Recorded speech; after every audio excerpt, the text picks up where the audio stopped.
Hello everyone, welcome back to our YouTube channel.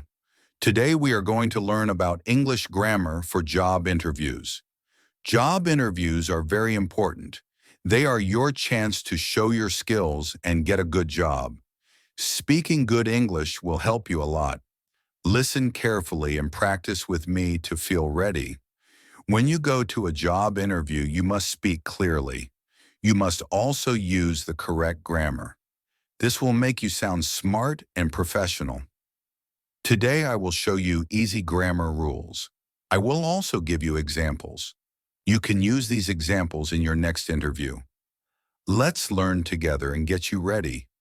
The first important thing is to use the simple present tense. We use the simple present to talk about things we do every day. For example, you can say, I work hard, or I study English every day. You can also say, I help my team with projects. Simple present tense sounds strong and clear. It shows good habits. In an interview, you also need to talk about your past. Here you must use the simple past tense. You can say, I worked as a cashier for 2 years, or I finished my degree last year. You can also say, I managed a team of 5 people.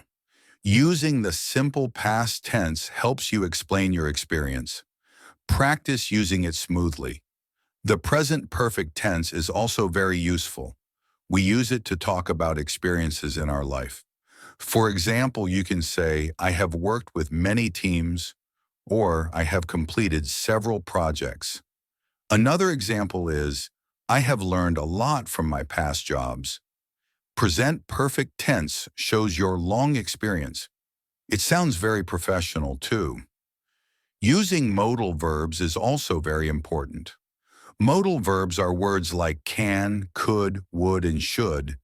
You can say, I can solve problems quickly, or I would love to work with your company. You can also say, I should explain my skills clearly. Modal verbs make your answers sound polite and smart. They are easy to use once you practice.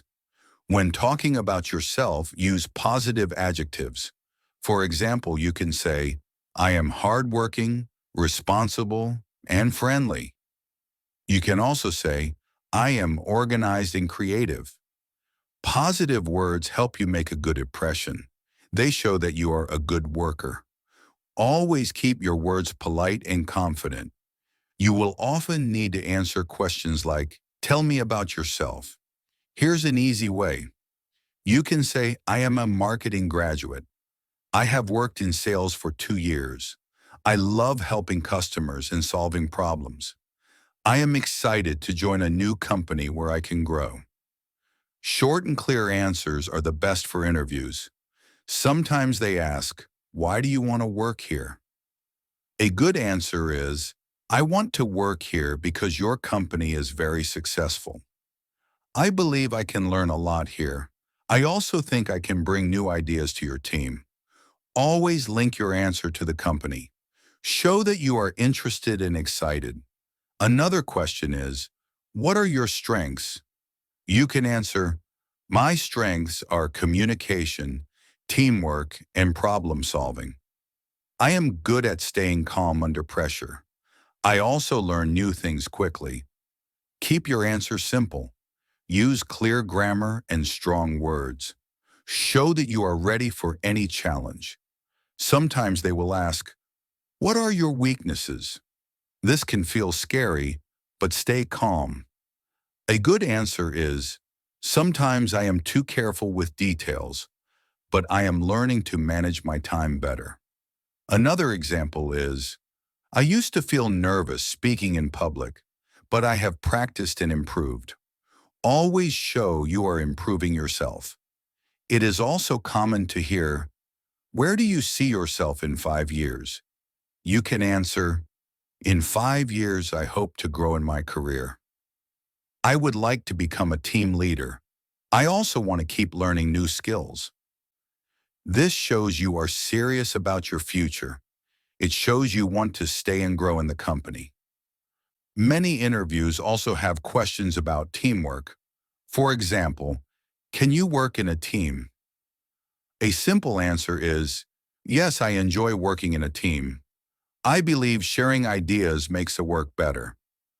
I also listen to others and support my teammates. This shows you are friendly and good at working with others. You might be asked, how do you handle stress? Here is a good answer. You can say, when I feel stressed, I take a deep breath and make a plan.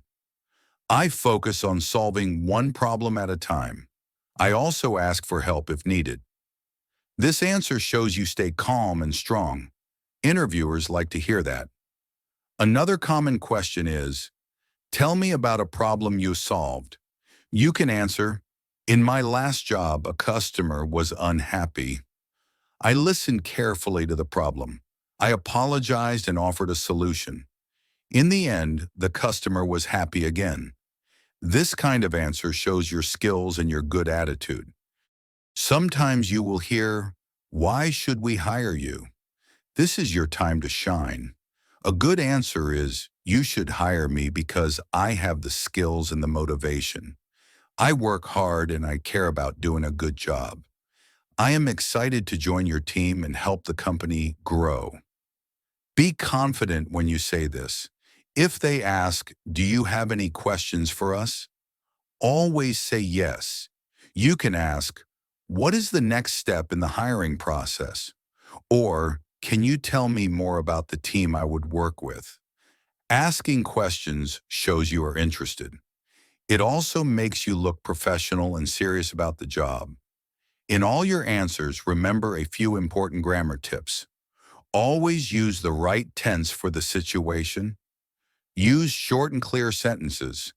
Do not make your sentences too long. Speak slowly and clearly. Smile when you speak. Good grammar plus good body language will help you a lot. Let us now practice some full answers. Imagine you are in an interview. The interviewer says, tell me about yourself. You can say, my name is Sarah. I have worked in customer service for 3 years. I enjoy helping people and solving problems. I am excited to learn more and grow in my career. I am ready for a new challenge. Now imagine they ask, why do you want to work with us? You can say, I want to work with you because I respect your company. I have read good things about your work. I feel that I can learn a lot here. I also believe I can bring fresh ideas to your team. I am very excited to be here today. What if they ask, what are your strengths? You can say, I am very organized and good at solving problems. I am also a good listener and a team player. I enjoy working with people and helping the team succeed. I am always ready to learn new skills. I believe my strengths fit this job well. Sometimes they ask, tell me about a mistake you made. This can feel scary, but stay positive. You can say, once I made a small mistake in a report. I quickly told my manager and fixed it. I also learned to double-check my work. Since then, I've been much more careful. Always show you learned from your mistake. Another question could be, how do you manage your time? A good answer is, I like to make a list of tasks every morning. I do the most important work first. I also set small goals for the day. This helps me stay focused and finish my work on time. Good planning is very important to me. If they ask, describe your ideal work environment, you can say, I like a positive and friendly work environment. I enjoy working with people who help each other. I also like a place where I can keep learning new skills. A good environment helps me do my best work and stay happy. Sometimes you hear, how do you handle difficult customers? A simple answer is, first, I listen carefully to the customer's problem. I stay calm and polite. I try to find a solution that makes the customer happy. I believe good service can solve most problems. I like turning unhappy customers into happy ones. If they ask, are you willing to work extra hours if needed? You can say, yes, I am willing to work extra hours when needed. I understand that sometimes the company needs extra help. I believe in doing my part to help the team. I always try to be flexible and responsible at work. When you prepare for a job interview, it is also a good idea to practice speaking out loud. You can practice in front of a mirror. You can also record yourself and listen. This helps you hear your mistakes and fix them. It also makes you feel more confident when the real interview happens. Remember, it is okay to feel a little nervous. Even native English speakers feel nervous in interviews. The important thing is to stay calm, smile, and speak clearly. If you practice your grammar and your answers, you will do very well. Believe in yourself and show your best side. Now let's review some quick grammar tips. Use simple present to talk about habits and skills. Use simple past to talk about past jobs and experiences. Use present perfect to talk about your life experience. Use modal verbs like can, could, and would to sound polite and professional. Use positive adjectives to describe yourself. Also, remember to say I have instead of I got when you speak formally. Say I have experience, not I got experience. Small grammar changes make a big difference. Speak in full sentences, not just short words. For example, say, I have learned a lot, not just learned a lot. It sounds more clear and professional. At the end of the interview, always thank the interviewer. You can say, thank you for your time today. I enjoyed speaking with you. I hope to hear from you soon. Saying thank you shows good manners. It leaves a good final impression. Small, polite words can really help you get the job. Good job today, everyone. You learned so many important things about English grammar for job interviews. You now know how to use simple tenses, modal verbs, and good vocabulary. Good luck with you interviews. Many English learners say that prepositions are the hardest part of grammar to master.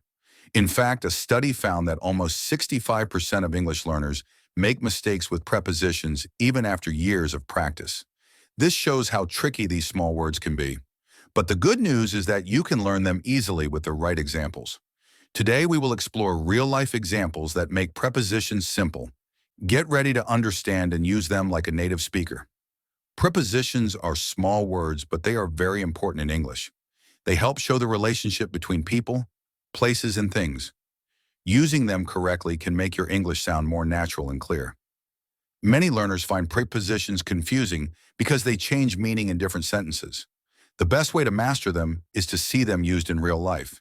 Let us now learn prepositions with many simple and real examples. First, let's talk about the preposition in. We use in when something is inside something else. For example, the keys are in the drawer, or I live in New York. It can also be used for months and years, like in January or in 2025. We also say in the morning or in the evening when talking about parts of the day. In helps us show a location, time, or a situation. Next is on, which is also used very often in daily English. On is used when something is on a surface, like the book is on the table. We use on for days and dates too, for example, on Monday or on my birthday. It can also show being attached to something, like the picture is on the wall. Another use is for transportation, like on a bus or on a plane. On helps us explain surfaces, days, and transport. At is another small word with a big role. We use at for specific places and specific times. For example, I am at the door, or she is at the station. We also say at 5 p.m. to tell the time. It shows a point, like at the corner of the street. At can show events too, like at the party. It is sharp and direct in its meaning. The preposition by can show many ideas like near, method, or who did something. For example, sit by me means sit near me. We also say I traveled by car to show how we traveled. By can show the doer, like the book was written by her. It is useful for saying closeness, methods, and creators. By makes English sound smoother. Another important preposition is with, and it shows having something or being together. You can say, I am with my friends, or he cut the paper with scissors. With is also used to show features, like a cake with chocolate. It helps describe what is included or who is present. With makes sentences richer and more complete. It is used in many daily talks. About is used when we want to talk regarding a topic. For example, we are talking about the movie, or I read a book about history. About helps connect the subject and the information. It shows that the topic is not exact but connected. Tell me about your trip is another common way we use it. About helps keep conversations flowing naturally. The word over can show movement or position above something. For example, the plane is flying over the city, or he put the jacket over the chair. Over also means more than, like over 100 people came. It can mean a period, like over the weekend. Over brings action and movement into our sentences. It is full of energy and motion.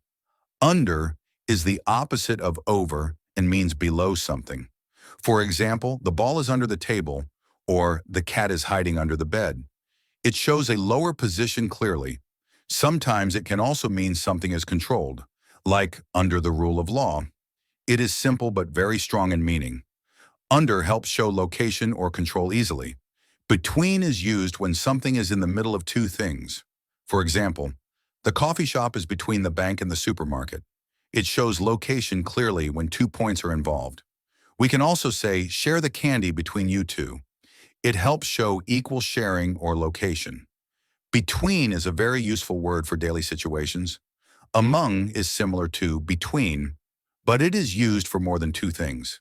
For example, she was sitting among her friends, or there is a hidden gem among the trees. It shows being part of a group. Among creates a feeling of being surrounded by many. We often use it when talking about people, things, or ideas. It brings a group feeling into English. Across is another lively preposition showing movement from one side to another. For example, he ran across the street, or there is a bridge across the river. It can also mean in many places, like news spread across the country. Across adds a sense of crossing or spreading. It often shows movement or wide reach.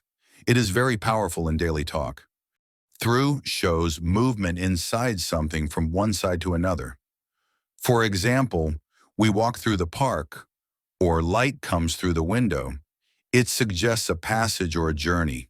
Through also shows completing something, like I went through a hard time. It carries a deep feeling of movement or experience. Through adds story to English. Into shows movement towards the inside of something. For example, she walked into the room, or he put the coins into his pocket. It always shows entering a space. Into is not just about location, it is also about action. It brings a sense of change or movement. Using into makes actions more vivid and real in English. Onto shows movement toward a surface. For example, he jumped onto the bed, or she threw her bag onto the couch. It shows movement in a new position. Onto adds excitement and direction. It is different from on, which only shows location, not movement. Onto is full of life and action in a sentence. Out of shows movement from inside to outside.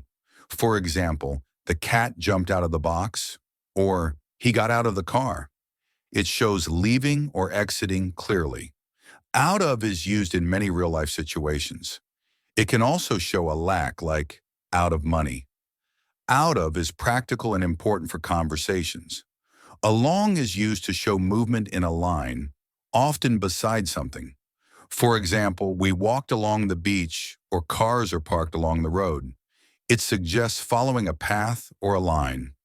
Along is gentle and natural in English. It helps create a feeling of direction and movement. It is often used when telling stories about travel. Around shows movement in a circle or nearby. For example, the earth moves around the sun, or there are many shops around the square. It can also mean without a clear plan, like walking around the city. Around adds a feeling of freedom and movement. It is often used to describe places and locations. Around makes English sound lively.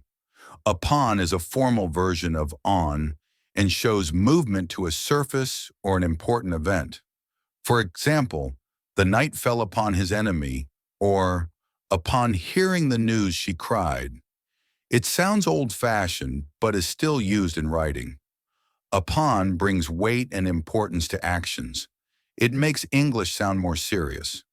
Upon gives stories a classic feeling. Off shows movement away from a surface. For example, he jumped off the wall, or take your shoes off the bed. It shows separation or removal clearly. Off can also show starting a journey like we are off to London. It has a feeling of change or departure. Off makes sentences quick and full of movement. Beside means next to or by the side of something. For example, she sat beside me, or the phone is beside the lamp. It shows a position clearly. Beside is about closeness without touching. It adds detail to the description of places. Beside makes it easy to describe where things are. It is a helpful word in conversations. Beyond shows something farther away or outside limits. For example, the river is beyond the hills, or this is beyond my understanding. It means something outside reach or past a point. Beyond is deep and sometimes poetic. It is often used to show distance or limit. Beyond makes English sound thoughtful and strong. Inside clearly means within something. For example, the gift is inside the box, or stay inside the house during the storm. It shows being completely within a space. Inside is safe and closed. It gives a feeling of protection or privacy. Inside is used daily in many situations. It is easy to understand and use. Outside means not within something. For example, the kids are playing outside, or there is a bench outside the house. It shows being in the open air or not enclosed. Outside brings a feeling of freedom. It can also mean external, like outside help.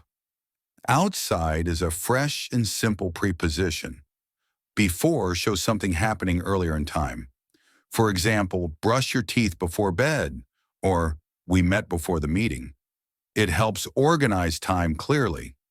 Before is about what comes first. It keeps events in order.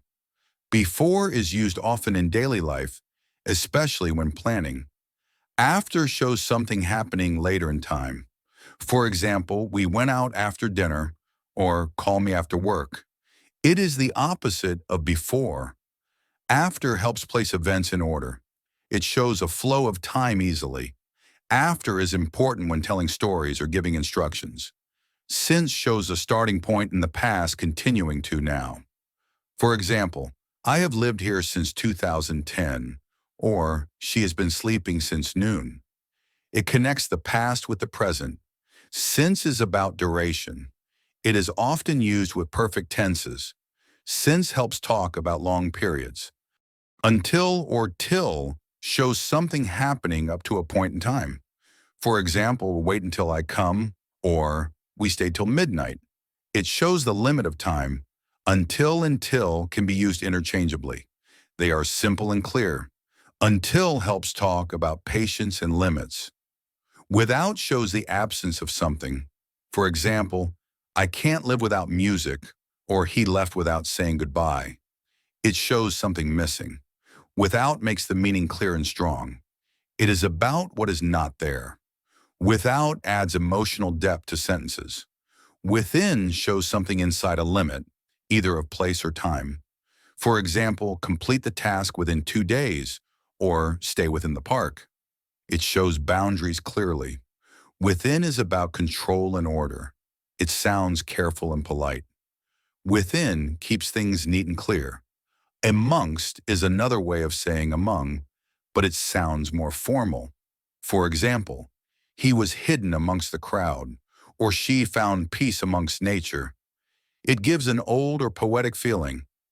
Amongst is not used often in daily talk. It adds beauty and formality to sentences. Learning prepositions is a long journey, but seeing them in real-life examples helps a lot. Practice by noticing how people use them in conversations and writing. You can listen to songs, watch movies, or read short stories. Try making your own sentences too. Mistakes will happen, but they are part of learning. Keep practicing and you will master them soon. Prepositions may seem small, but they are a big part of speaking English well.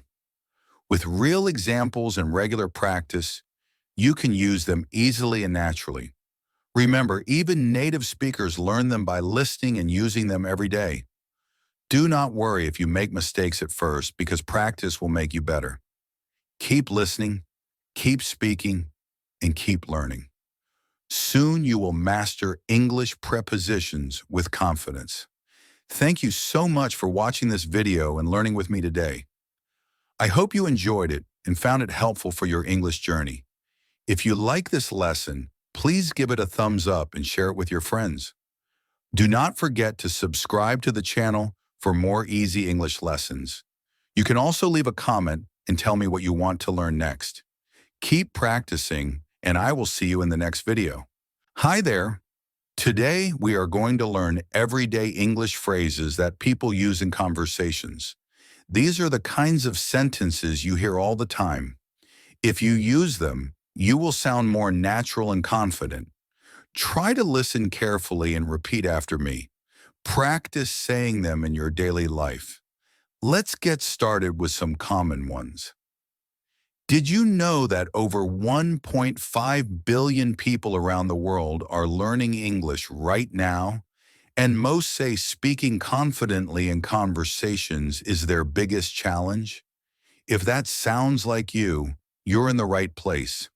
In today's video, we'll go through real, everyday English phrases that native speakers use all the time, but that textbooks often forget. These phrases will help you sound more natural, friendly, and fluent in real conversations. Don't worry about grammar rules today. Just listen, repeat, and enjoy the flow. Let's dive in and level up your speaking skills. How's it going? This is a friendly way to ask how someone is. People say this instead of, "How are you?" The answer could be, "Good, thanks," or "Not bad." You can use it when you see a friend or a coworker. It's a relaxed and easy way to begin talking. Use it with a smile to sound warm. What are you up to? This means, what are you doing? You can ask this when you call or message someone. A short answer might be, just relaxing, or I'm working on something. It's often used when checking in with friends. You don't need a serious reason to ask it. It shows you care about the person. Long time no see. This is a fun way to say you haven't seen someone in a while. People often use this when they meet a friend after many days. It shows you are happy to see them again.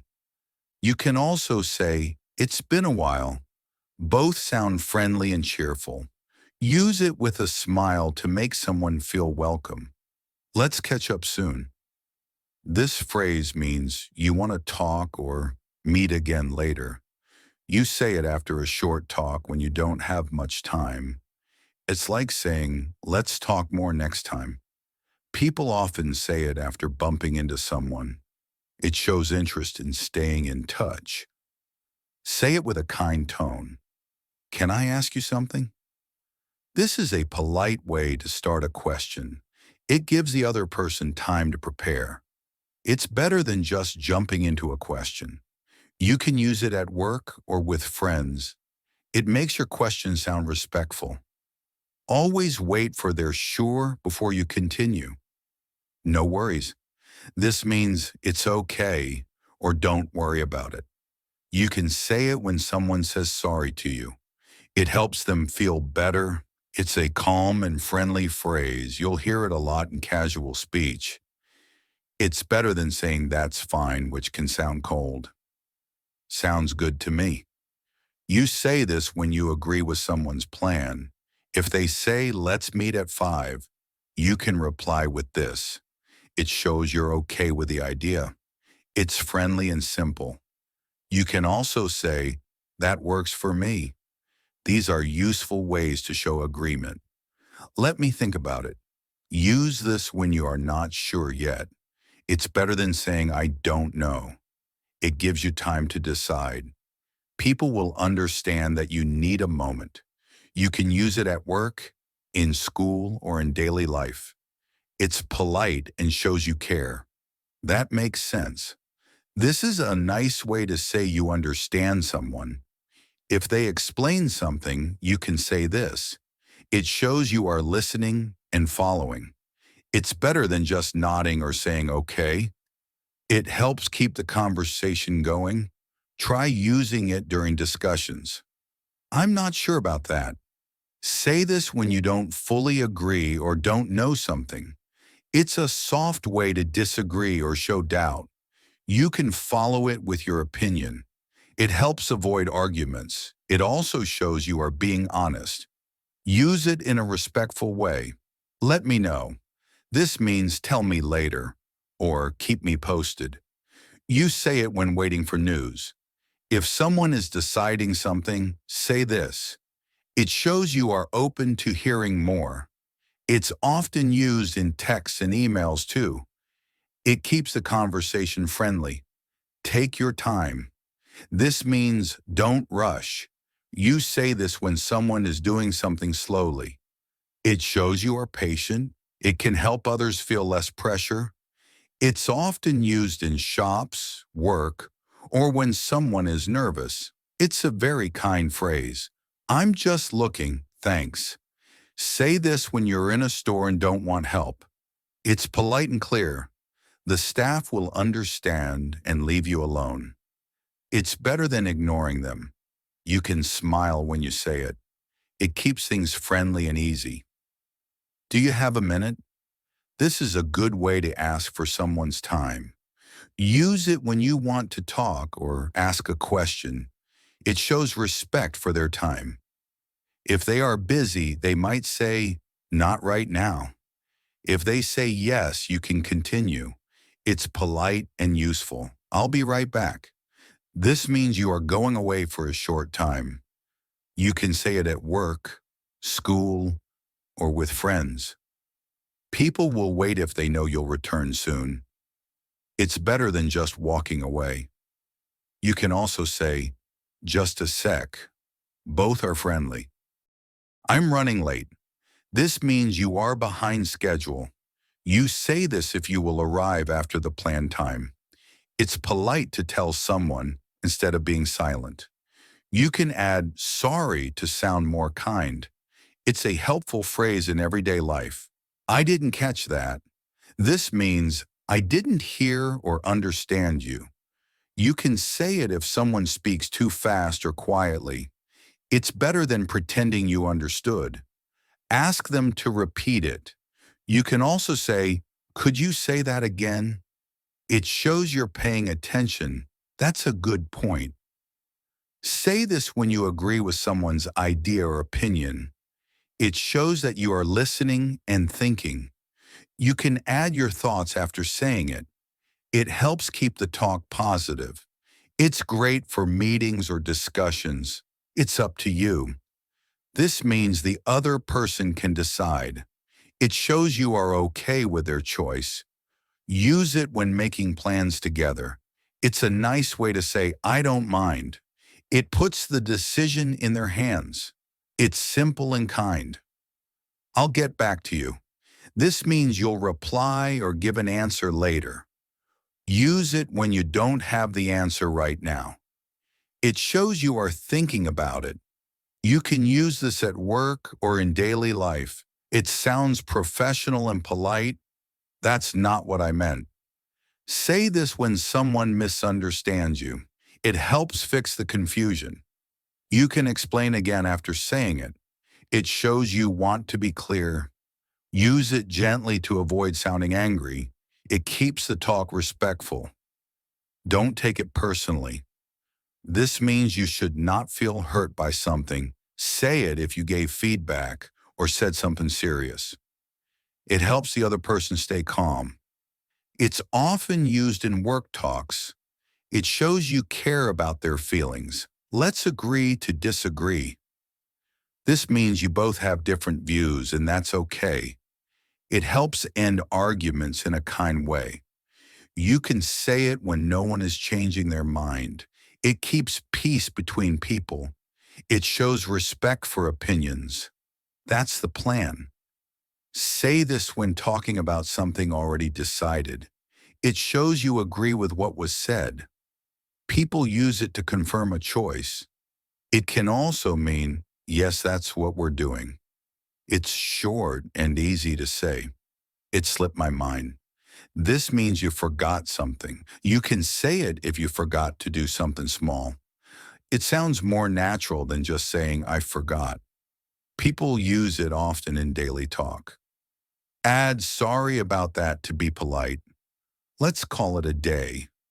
This means you are stopping work or study for now. People say it at the end of the day. It shows that you're done for now. It's a friendly and casual way to end a task. You can say it with a smile. I'm all ears. This means I'm listening carefully. Use it when someone wants to tell you something. It shows you are ready to hear them out. It sounds friendly and supportive. It's a fun phrase people enjoy using. Try it next time someone speaks. It's not a big deal. Say this when someone is worried or says sorry for something small. It helps them feel better. It means the problem isn't serious. It keeps the mood light and calm. It's a nice way to comfort someone. Let's grab a bite. This means let's go eat something. It's a casual way to invite someone for food. People use it with friends and coworkers. It can mean lunch, dinner, or even a snack. It's friendly and simple to use. Keep in touch. This means let's stay in contact. You can say it when someone is leaving. It's often used at the end of a chat or visit. It shows you care about seeing or talking again. It's short but meaningful. That's a tough one. Use this when a question is hard to answer. It shows you are thinking. You can say it before giving your answer. It makes your answer feel more thoughtful. It's good for casual and serious talks. I'm in. This means you agree to join a plan. Say it when someone invites you to something. It's a fun and quick way to show you're ready. It sounds very positive and friendly. People like using this in groups. Fingers crossed. This means you hope for good luck. Say it when waiting for results or news. You can say it to yourself or someone else. It shows you care and wish for the best. It's used in both fun and serious times. Great job making it to the end. You've just learned dozens of useful English phrases that you can start using in real conversations today. Remember, the more you listen and practice, the more confident you'll become. Don't worry about being perfect. Focus on being clear and natural. Try using just one or two new phrases each day, and soon they'll feel like second nature. If you found this helpful, don't forget to like, share, and subscribe for more videos just like this. Keep going. You're doing amazing. Did you know that even advanced English learners still make mistake with a, an, and the? These three little words are used in almost every English sentence, yet they confuse millions of learners worldwide. But today, you'll finally understand them, clearly and simply. In this 10-minute lesson, you'll learn when and how to use these articles correctly in everyday conversation. Just listen, repeat, and follow along. By the end, these tiny words won't be a big problem anymore. Have you ever felt confused about when to use a, an, or the? You are not alone. Many English learners find articles tricky because they work differently in other languages. But don't worry, we will make it simple today. Just listen and try to understand how these small words are used. With practice, you will get it right. Let's learn one step at a time. We use a when we talk about one thing, but not a specific one. For example, I saw a cat. You don't know which cat it is, just any cat. We use it when the person listening doesn't know which one we mean. It's like saying one of something. It always comes before a word that starts with a consonant sound. Keep listening and you'll see more examples. Now let's look at an. It's very similar to a. We use an before a word that starts with a vowel sound. For example, she ate an apple. The word apple starts with a vowel sound, so we use an. This rule helps English sound smooth and easy to say. It's about how the words sound, not just how they look. Listen for the vowel sound. Some people get confused because a and an depend on sound, not letters. Let me explain with a few examples. We say an hour because the H is silent. It sounds like a vowel. But we say a university because university starts with a U sound. So always listen to the beginning sound, not the first letter. That's the secret to choosing the right one. She and an are only used with singular countable nouns. That means things you can count one by one. We don't use them with plurals or uncountable nouns. For example, we say a dog but not a dog's, or an idea but not an idea's. We also don't say a water because water is uncountable. So always check if the noun fits first. When we talk about something for the first time, we usually use a or an. For example, I bought a book yesterday. You don't know the book yet. The next time I talk about it, I say the book. Like, the book is really interesting. So we use the when the person knows which one we mean. It points to something specific or known. The is called the definite article. We use it when we are talking about one specific thing. For example, the sun is hot. There is only one sun, so we use the. We also say, the teacher gave us homework, if we know which teacher. If the person listening knows what you mean, use the. It helps show that it's not just anything, it's that thing. Sometimes they is used for things that are one of a kind, like the moon, the sky, or the earth. These things are unique, so we use the even if we didn't talk about them before. We don't say a sky or an earth. It's clear which one we mean. Think about things that are known to everyone. That's when the is used. We also use the when both the speaker and the listener know what they're talking about. For example, can you close the door? The listener knows which door you mean. You don't say a door unless there are many, and it doesn't matter which one. The I helps us be clear and specific. It's like pointing at something with your words. Sometimes we use the with things that were already mentioned. First you say, I saw a movie last night. Later you say, the movie was funny. The first time, the listener didn't know which one, but now they do. This is a common way to move from a to the. It helps people follow the story better. Listen for this pattern when others speak. We also use the with places that are known or special. For example, the bank, the airport, or the hospital. If both people know which place you mean, then use the like, I'm going to the bank. But if it's not a specific one, say a bank. Like, I need to find a bank nearby. It all depends on if you know which one. Articles are not used with names of people. We don't say the John or a Sarah, but we do use the with some places, like the United States or the Netherlands. These are special country names that take the we also say the Amazon for a river. Some place names take no article at all, so it's good to notice which ones use them. There are also no articles before meals in general. For example, I had lunch at noon. Not a lunch or the lunch unless it's a special one. You can say the lunch at the hotel was great because now it's a specific meal.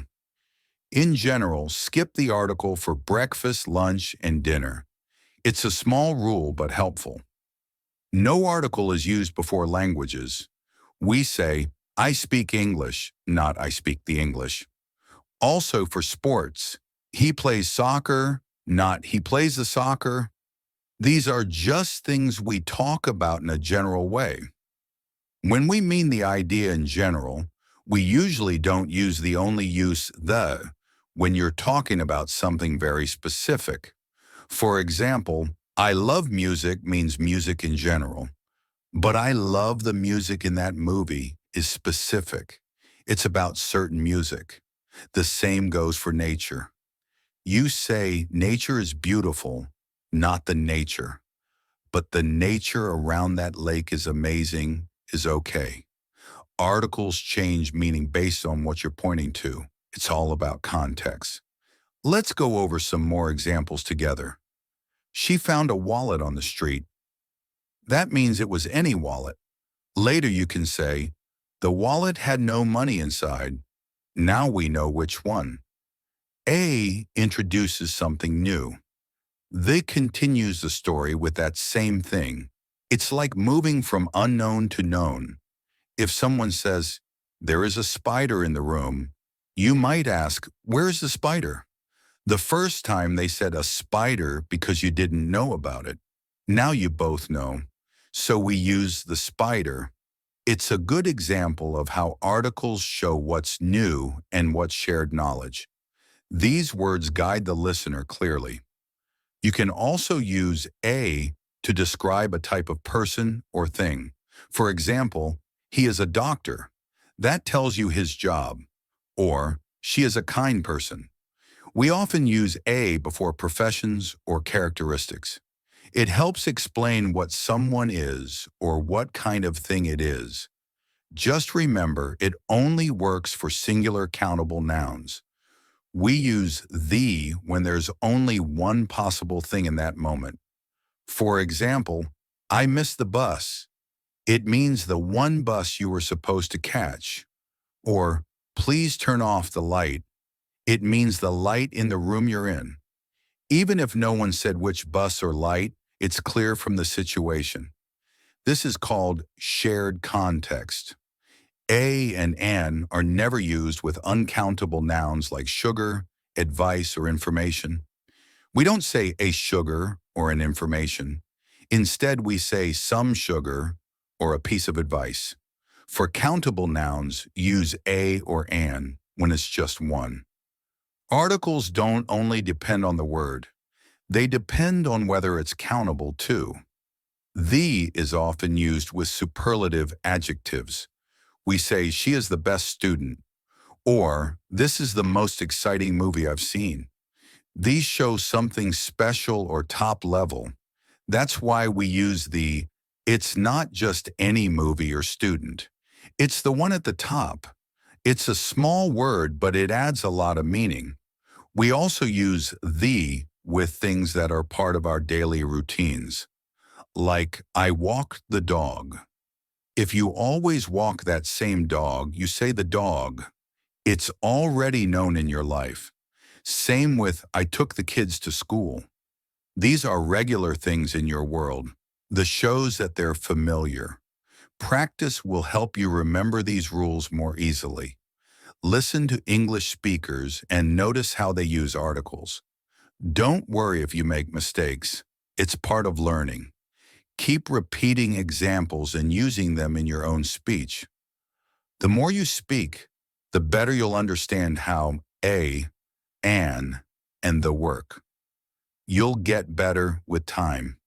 That's the end of our lesson for today. You now know the key ideas about using a, an, and the. Try listening to this again tomorrow and repeat the phrases out loud. This will help you build confidence. You don't have to be perfect. You just have to keep trying. Articles are small words, but they make a big difference. Keep learning and you'll master them. Well done.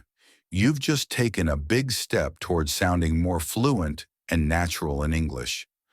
Articles may seem small, but they carry a lot of meaning, and now you know how to use them. Keep listening to this lesson daily until it feels natural, and don't be afraid to make mistakes while practicing. If this video helped you, be sure to like, comment, and subscribe for more easy English lessons. Thanks for watching, and remember, every small word brings you closer to big fluency.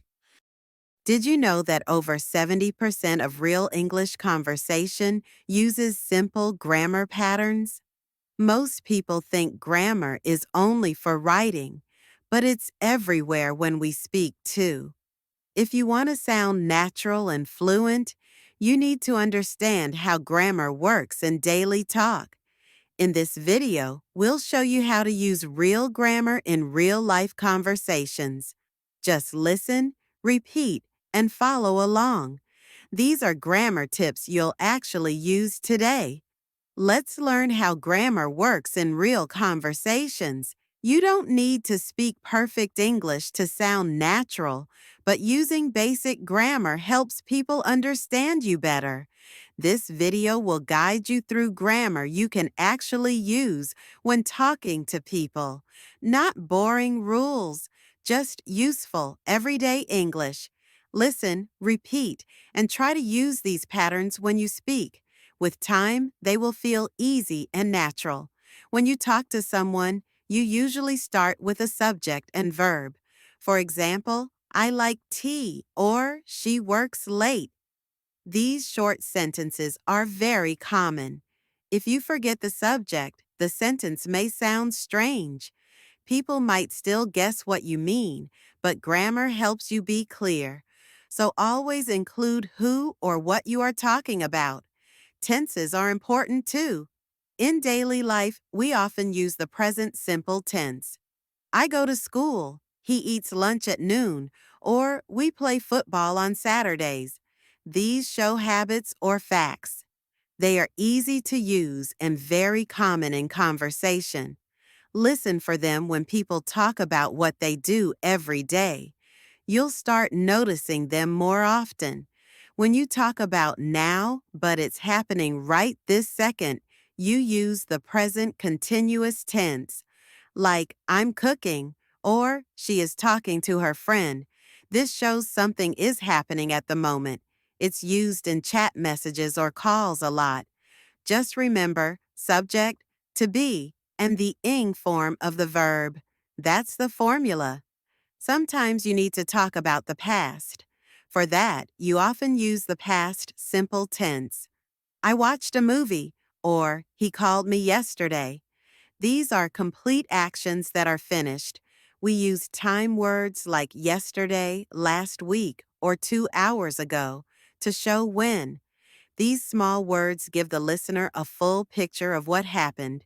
Future plans also come up a lot in everyday talk. You can use will or going to. I will call you later, or we are going to meet at 6. Both are okay, and you will hear both often.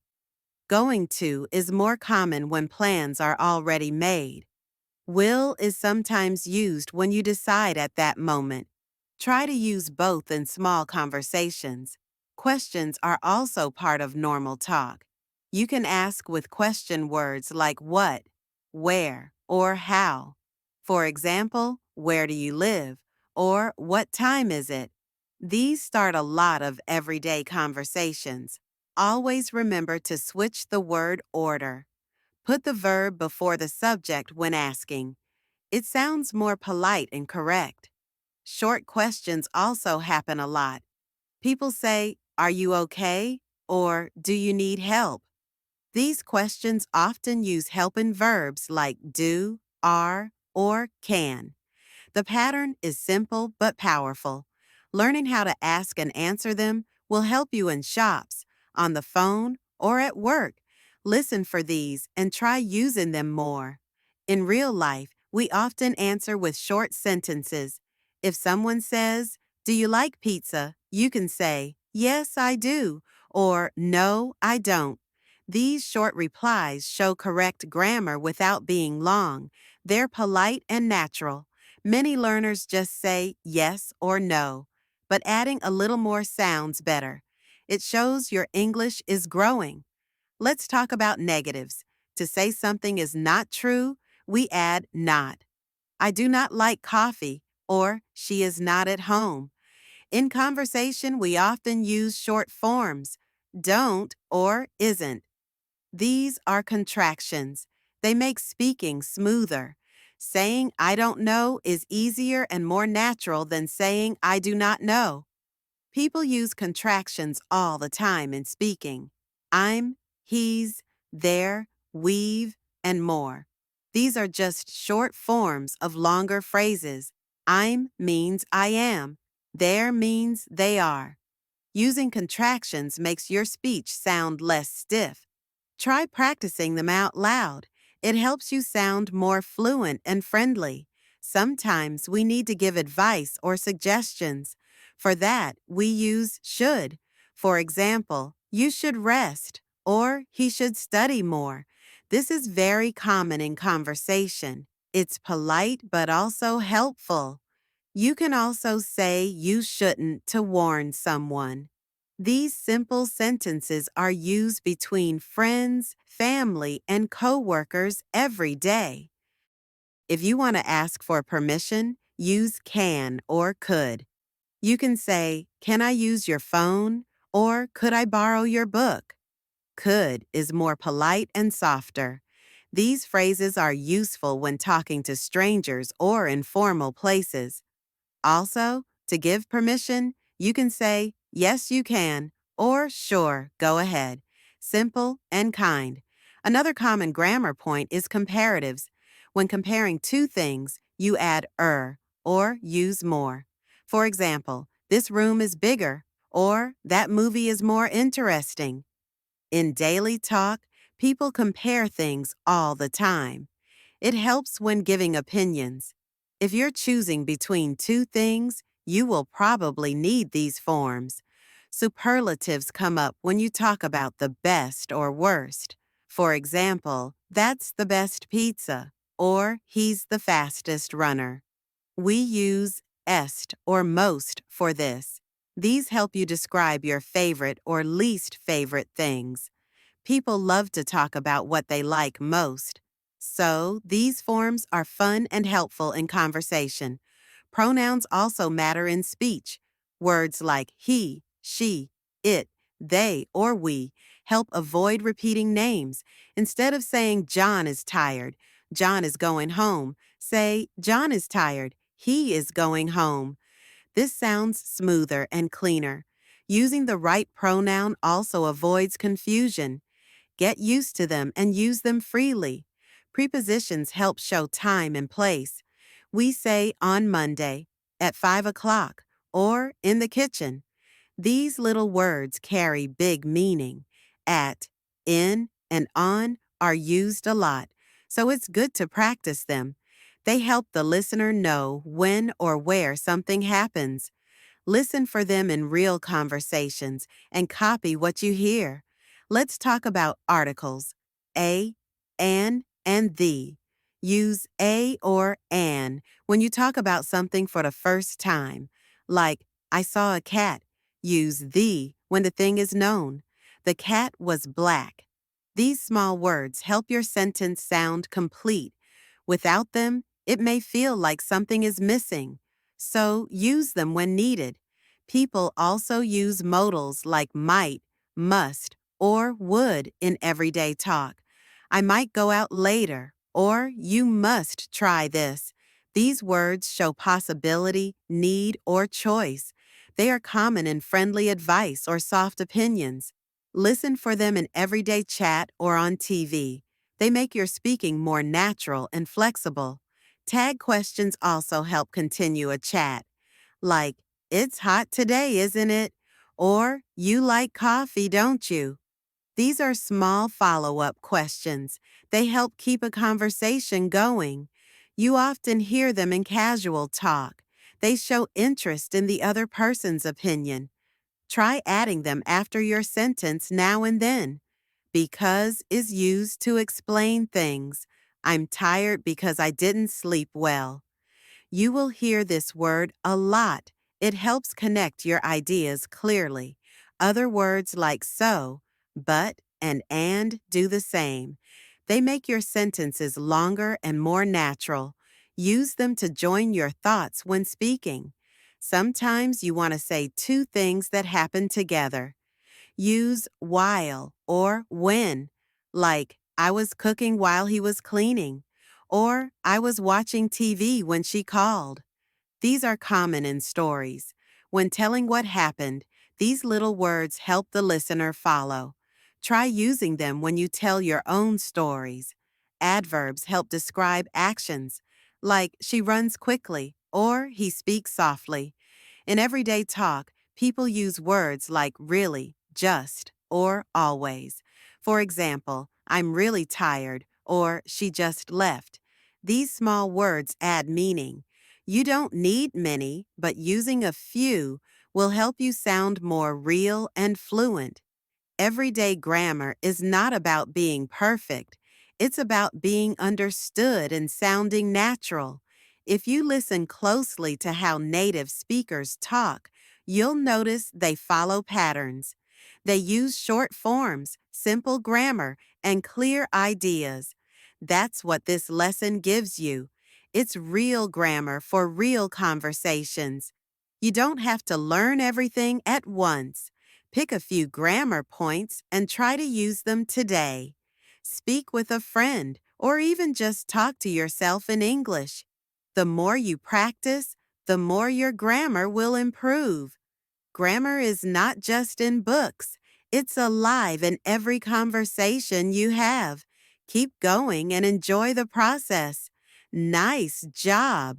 You've just learned how to use grammar the way people really speak it every day. Keep listening, keep repeating, and don't worry if it's not perfect at first. The more you practice, the easier it gets. If this lesson helped you, give it a thumbs up and share it with someone who's learning English too. Subscribe for more simple grammar you can hear, feel, and use. You're doing great. Just keep going. Ever wondered why some sentences sound more formal, or even mysterious, than others?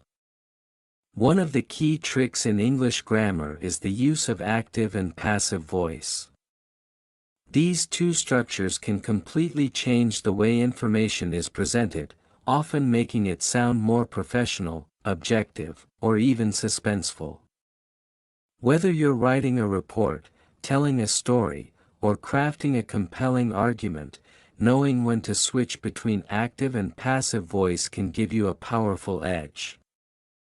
In this video, we'll dive deep into what active and passive voice really mean, how they work, and when to use each one for maximum effect.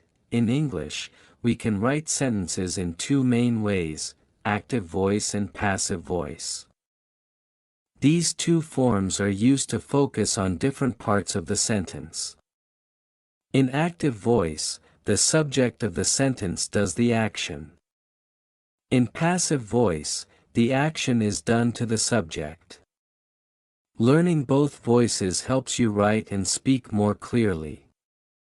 Let's understand how each one works and when to use them. Active voice is the most direct and natural way of speaking or writing in English. It puts focus on the person or thing doing the action. For example, the cat chased the mouse. In this sentence, the subject is the cat, and it is doing the action of chasing. This makes the sentence clear and easy to follow. Most of the time, we use active voice in everyday speech and writing. Passive voice is used when the focus is on the action or the object receiving the action. For example, the mouse was chased by the cat. Here, the focus is more on the mouse and what happened to it. Sometimes we don't know who did the action, and sometimes it's not important. For example, the window was broken. We don't know who broke it, and that might not matter. To change a sentence from active to passive, we need to change the structure. The object of the active sentence becomes the subject of the passive one. Then we use the verb to be in the correct tense, followed by the past participle of the main verb. For example, she writes a letter becomes a letter is written by her. This structure is used in formal writing, reports, or when the doer is unknown. Here is another example: they built the bridge in 2010. This is in active voice.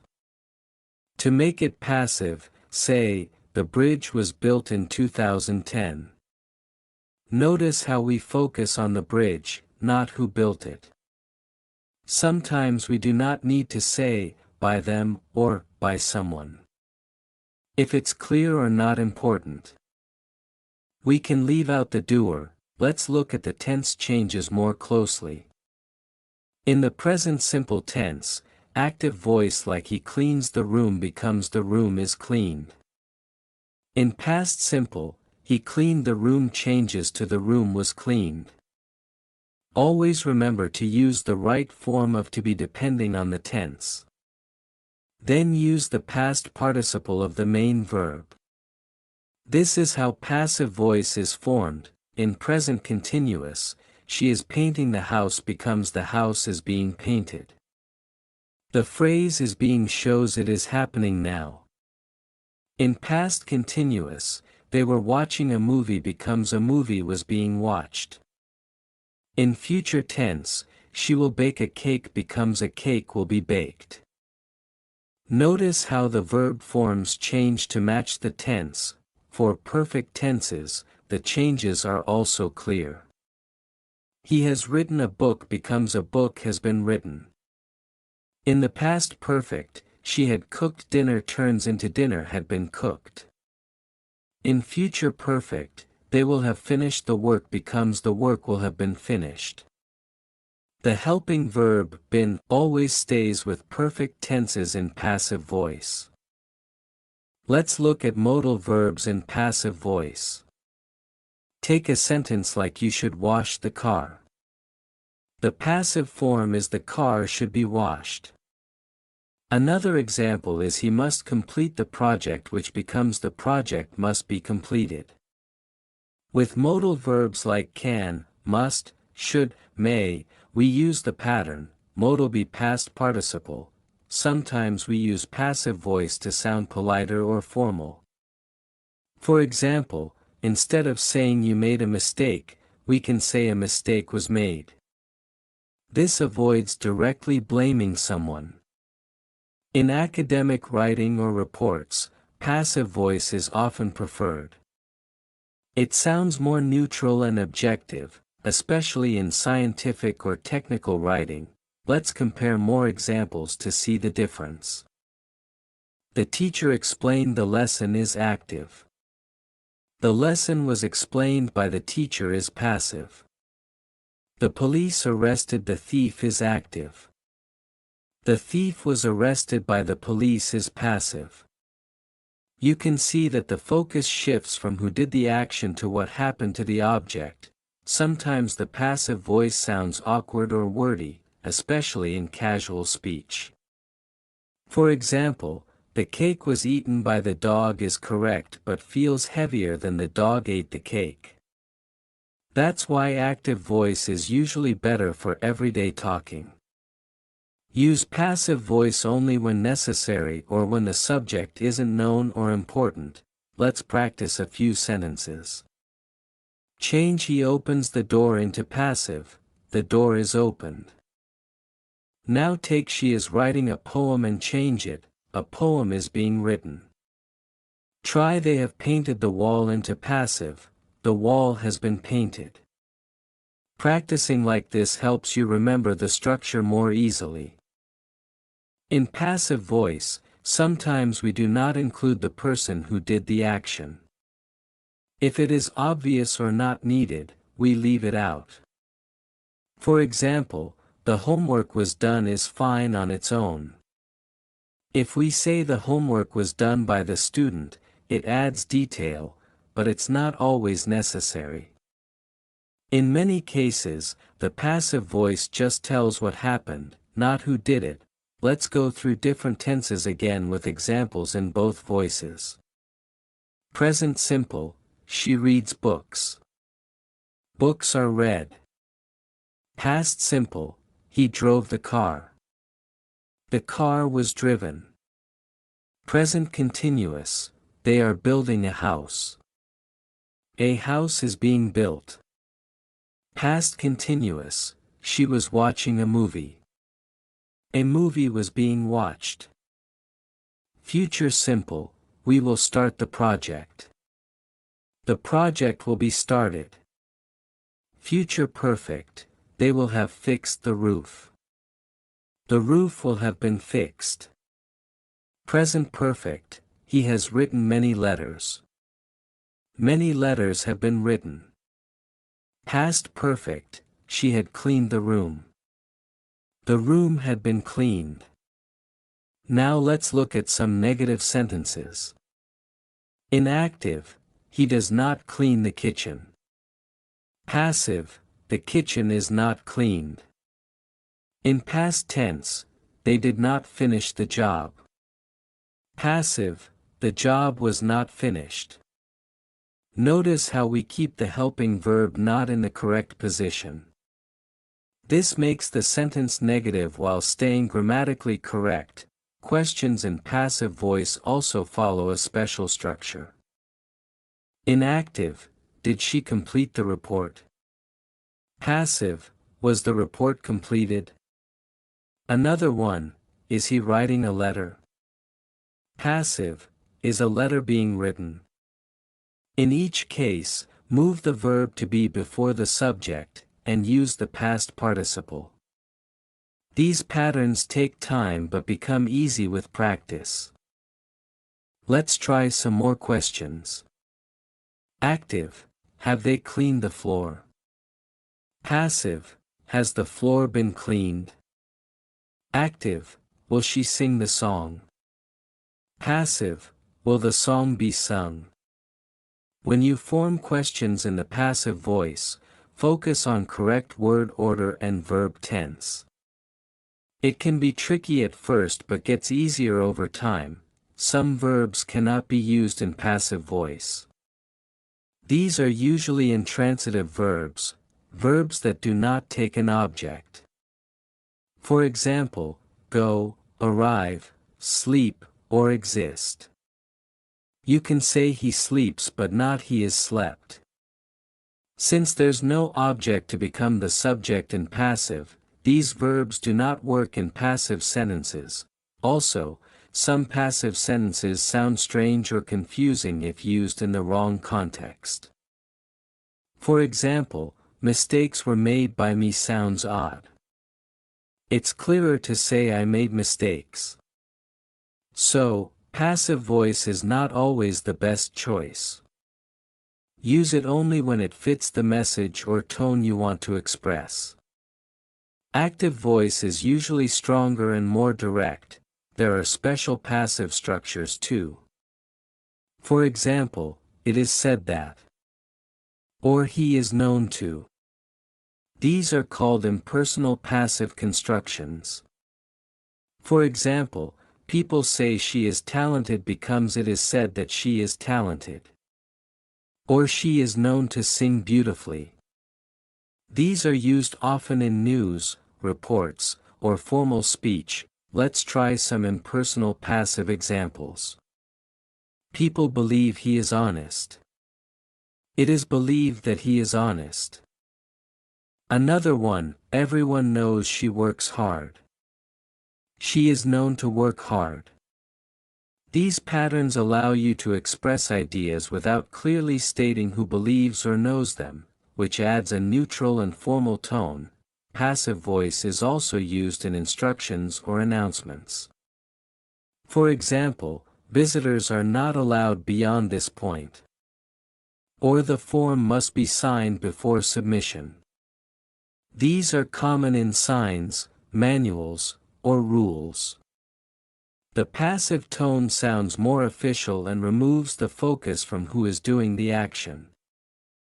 In storytelling or news, passive voice can add drama or mystery. For example, the painting was stolen last night.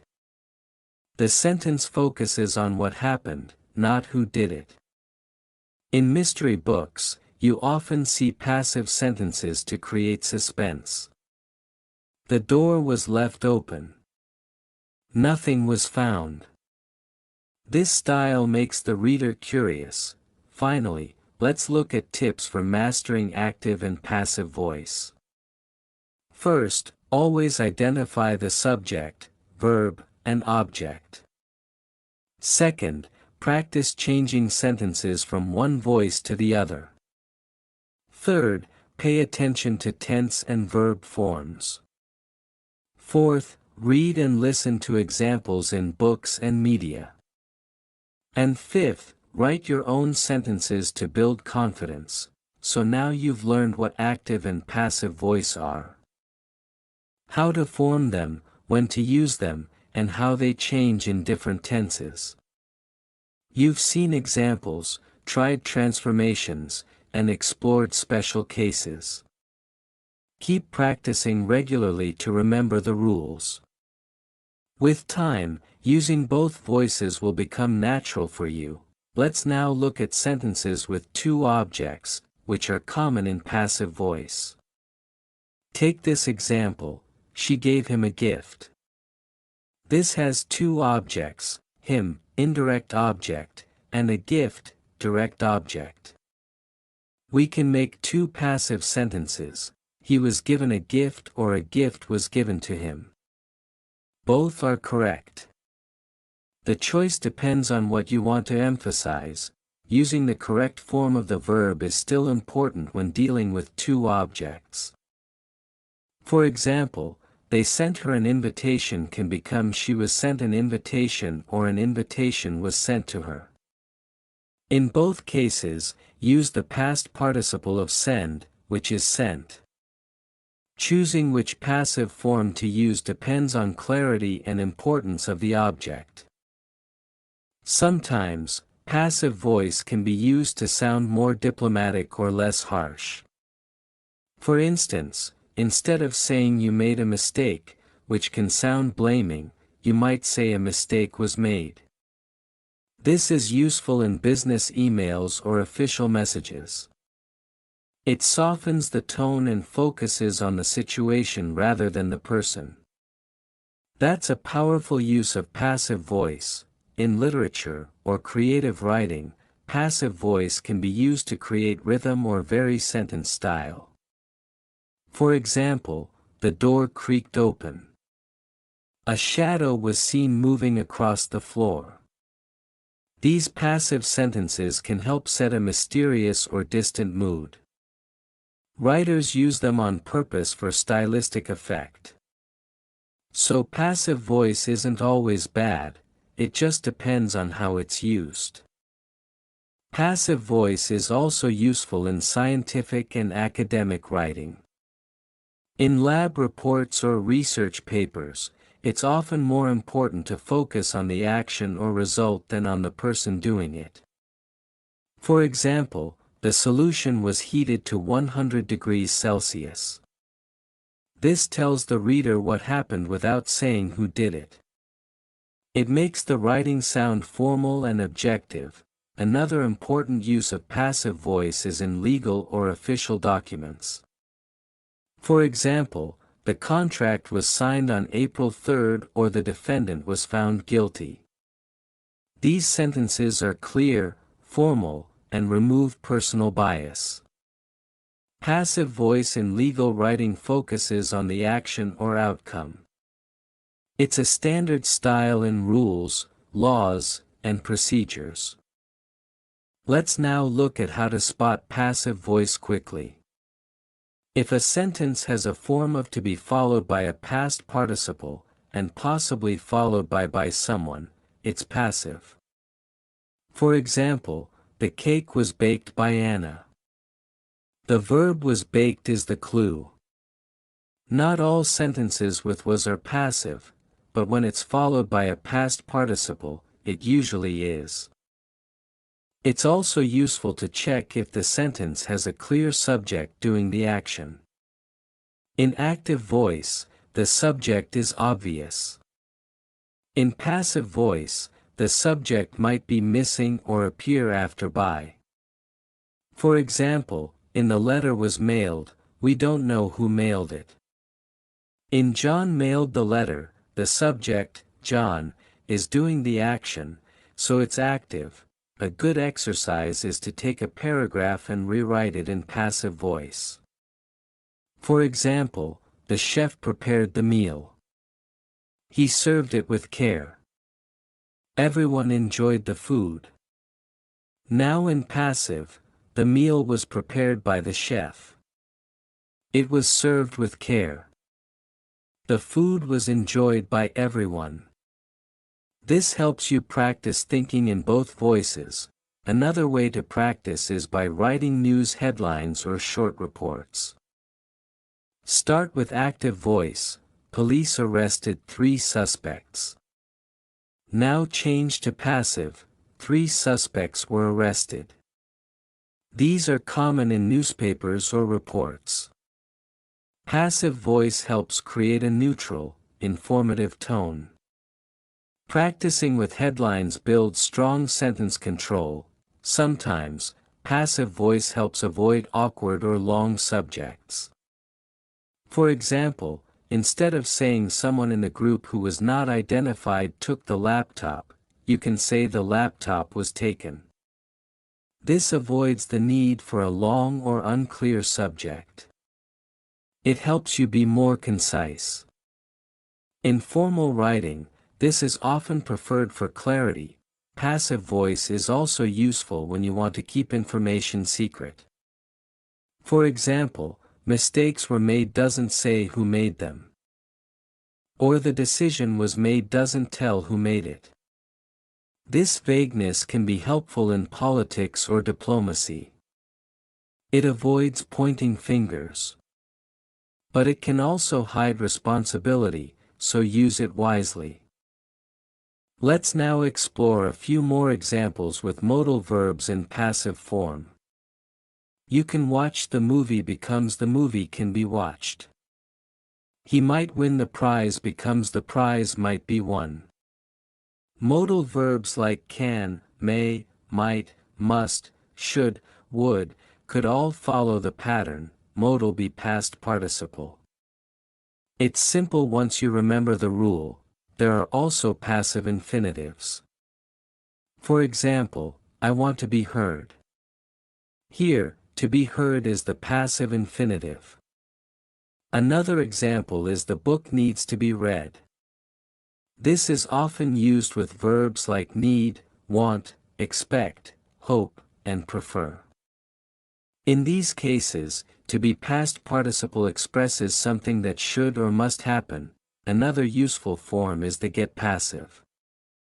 Instead of the window was broken, you can say the window got broken. This form is informal and more common in speech than writing. It can also suggest surprise or accident. For example, he got hurt at work sounds more casual than he was hurt at work. Both are correct but have different tones. Let's look at one more kind of passive, causative passive. These are sentences like I had my car washed or she got her hair cut. In these, someone causes someone else to do the action. You're not doing it yourself, but you're arranging for it to be done. It's not exactly the same as normal passive voice, but it follows a similar structure.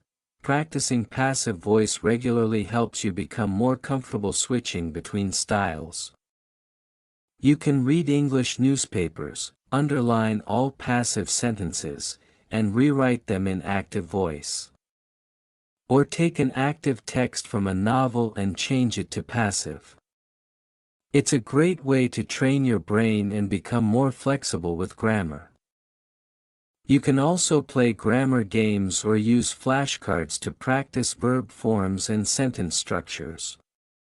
Make 2 stacks, one with subjects, one with verbs. Try to form both active and passive versions. For example, draw the teacher and explain. Active, the teacher explains the topic.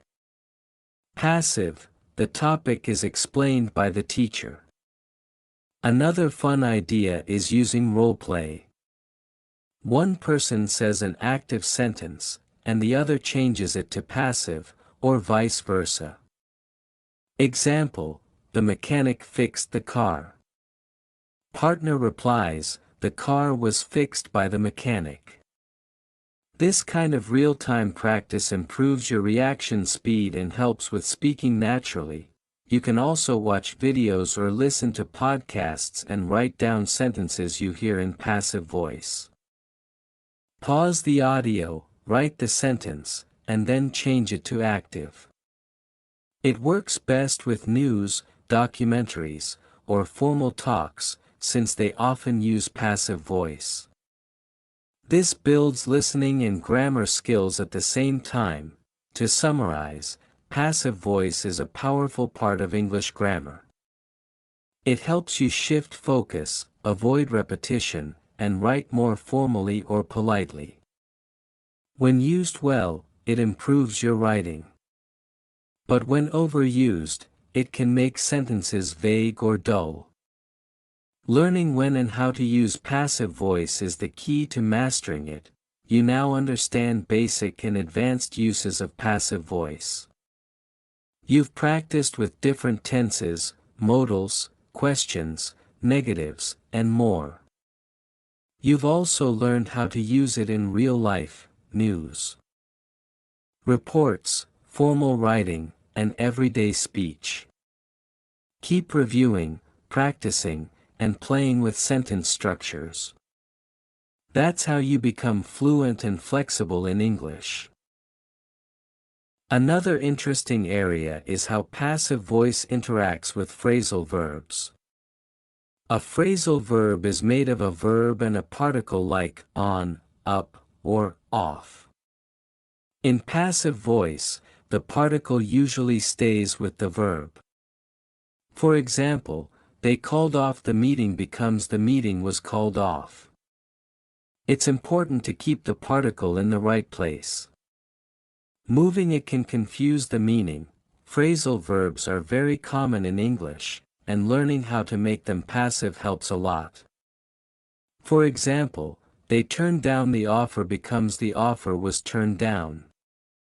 Someone has filled out the form changes to the form has been filled out.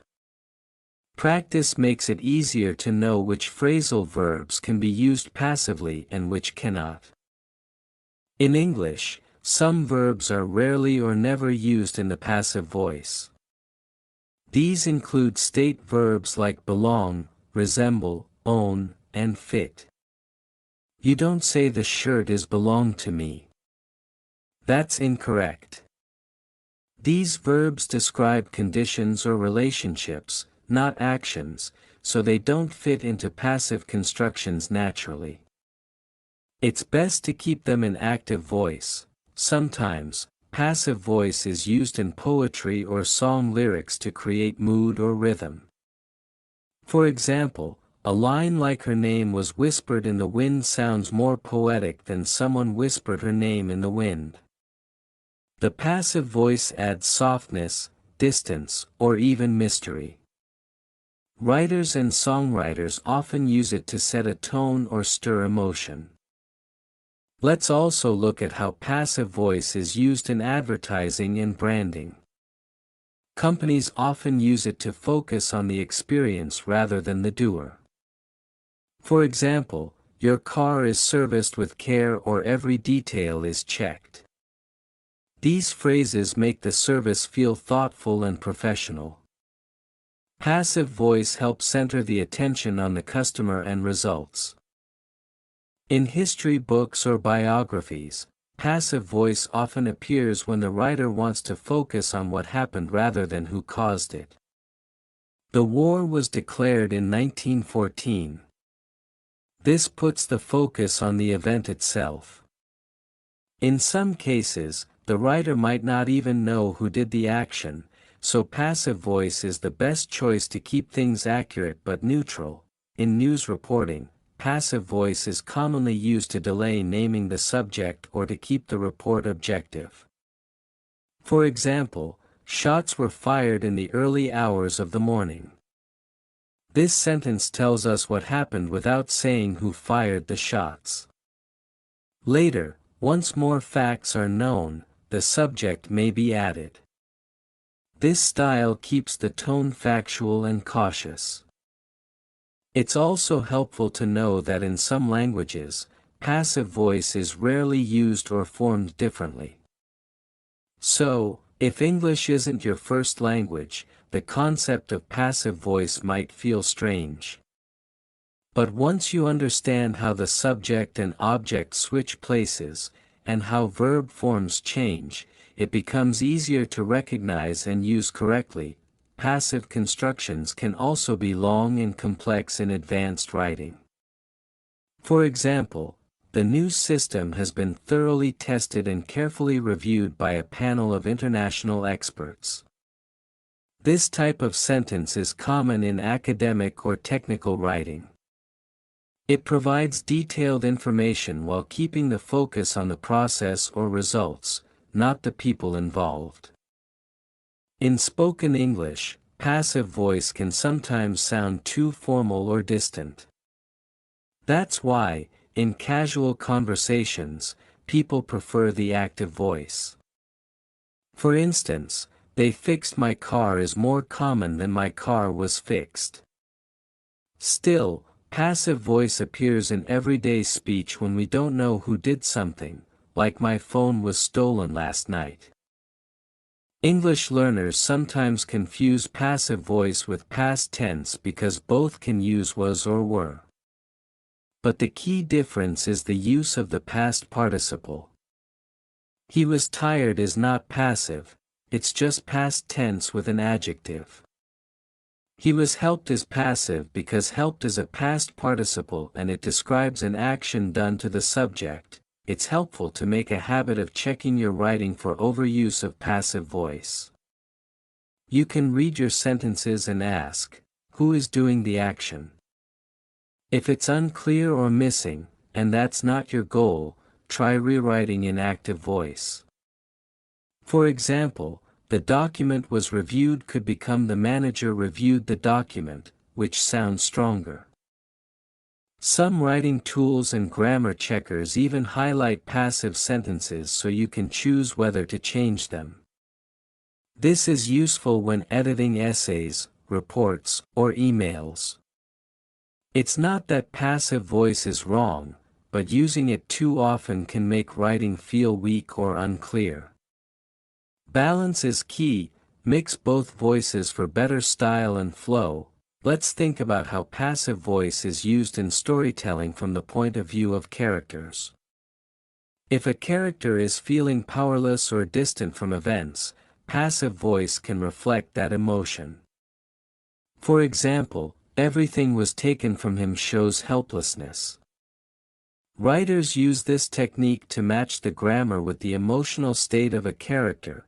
Passive voice can also make instructions sound more general and impersonal.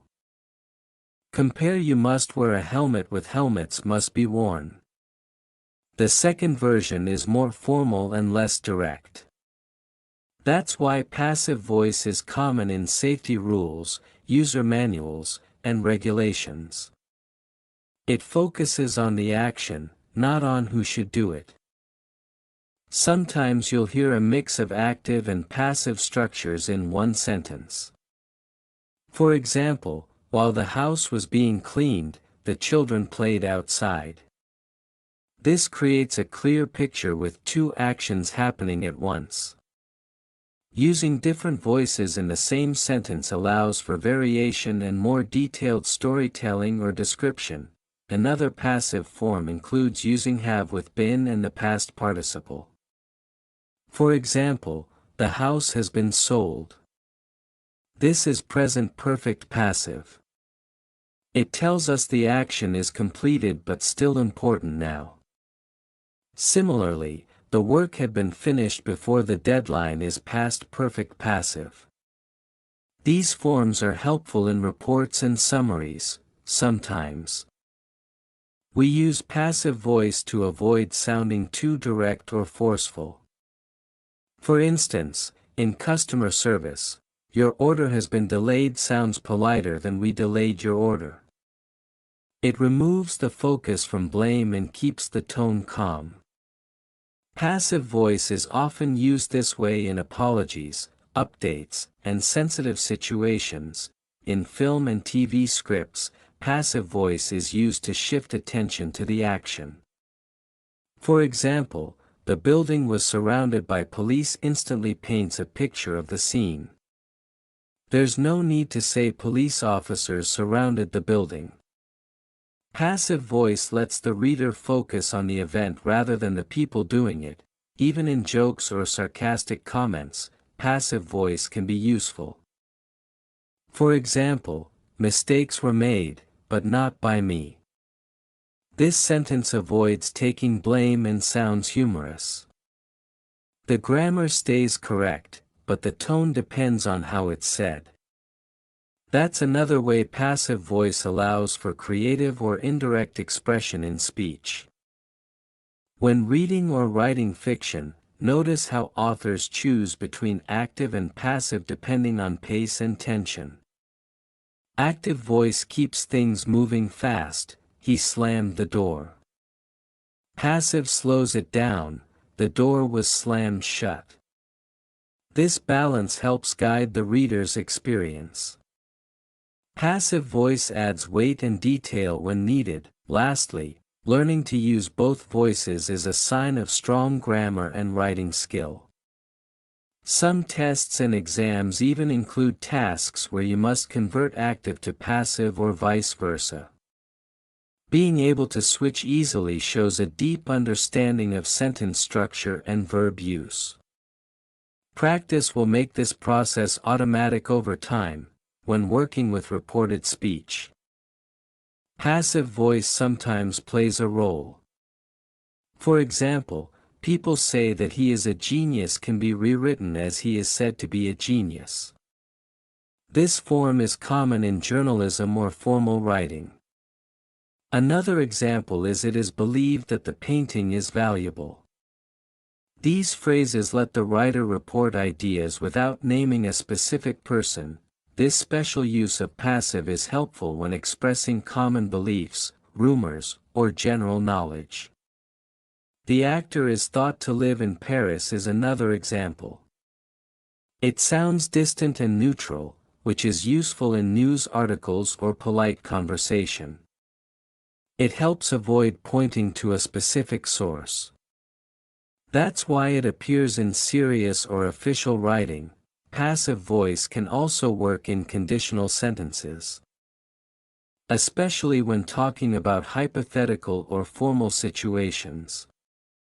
For example, "If the law is broken, there will be consequences." Another version, "If help is needed, press this button." These forms keep the focus on the condition or event itself, not the person involved. It's a calm, instructive tone. There's also a difference between using being and been in passive structures. Being is used in continuous tenses, like "the room is being cleaned." This tells us the action is happening now. Been is used in perfect tenses, like "the room has been cleaned," which means the action is finished. These details help express time clearly. Sometimes passive voice is useful in summaries, like in academic or business writing. For example, 3 methods were tested. Only one was successful. These short passive statements focus on the results. They keep the report neat and objective. Writers often use passive to emphasize findings over people in research or project summaries. Passive voice can appear in questions, which sometimes sound more polite or formal. For example, has the report been finished? Or was the package delivered? These questions focus on the result. Compare with the active form, did you finish the report? Or did he deliver the package? The passive version sounds more official and less direct. In everyday situations, people use passive voice to sound less confrontational. For example, instead of saying you broke the glass, someone might say, the glass was broken. This shifts attention away from blame. It helps keep conversations calm and polite, especially when discussing accidents or problems. You might also hear passive voice in announcements or automated messages. For example, your call is being transferred, or the doors will be opened shortly. These messages are neutral and do not mention who is taking the action. It sounds professional and suits the style of customer service or public communication. In some languages, passive voice looks very different, so English learners may need time to adjust. In English, we form passive by using a form of be and the past participle. But in some languages, a prefix, suffix, or word change may express passive. This difference can cause confusion, so practicing sentence structure is important. Passive voice can help hide information when needed. For example, in mystery stories, the jewels were stolen during the night gives readers the fact but not the criminal. This keeps suspense alive. Writers often use this to withhold key details and build tension until the right moment in the story. When used carefully, passive voice can help a sentence flow better, especially when linking ideas. Take this pair, the project was delayed. As a result, the deadline was missed. Both are passive, and they keep the focus on the chain of events. If written actively, it might distract with too many subjects doing actions. In resumes or CVs, people often use passive to keep the focus on results. For example, several new systems were implemented or a 20% increase in sales was achieved. It makes the statement sound formal and professional. Passive voice works well in such documents to highlight achievements without always using I or we. You can also use passive voice to avoid repetition in writing. Imagine you have said the staff cleaned the rooms. The staff prepared the meals. Rewriting as the rooms were cleaned. The meals were prepared removes the repeated subject. It keeps the writing smoother and more elegant without sounding dull. Passive voice is sometimes preferred in academic writing because it removes personal bias. For example, the hypothesis was tested under various conditions. Avoid saying who tested it. This keeps the focus on the process and makes the writing feel more scientific. Active voice is not wrong, but passive is often chosen for this purpose. In official letters or workplace communication, passive can soften commands. Instead of saying submit the report by Friday, one might write the report should be submitted by Friday. This version is less harsh and more respectful. It's a common technique in professional emails and formal instructions. You can also use passive voice when giving descriptions of objects or places. For example, the walls are painted white or the windows were designed to face the garden. This helps describe the appearance or design of something without mentioning the designer or painter. It focuses on what is seen or experienced. children's books sometimes use passive voice to describe events clearly. For example, the toys were taken out of the box, or the story was read before bedtime. These sentences sound gentle and clear. Passive voice is helpful when the reader is still learning and doesn't need too many subjects in every sentence. Passive voice also appears in job instructions or service procedures. For example, the machine must be turned off before cleaning. It gives clear steps without naming the person. That way, the instruction applies to everyone. It's direct and universal, which is important in training manuals and workplace guides. Even in cooking instructions, passive voice is common. The onions are chopped, the sauce is stirred, or the dish is served hot.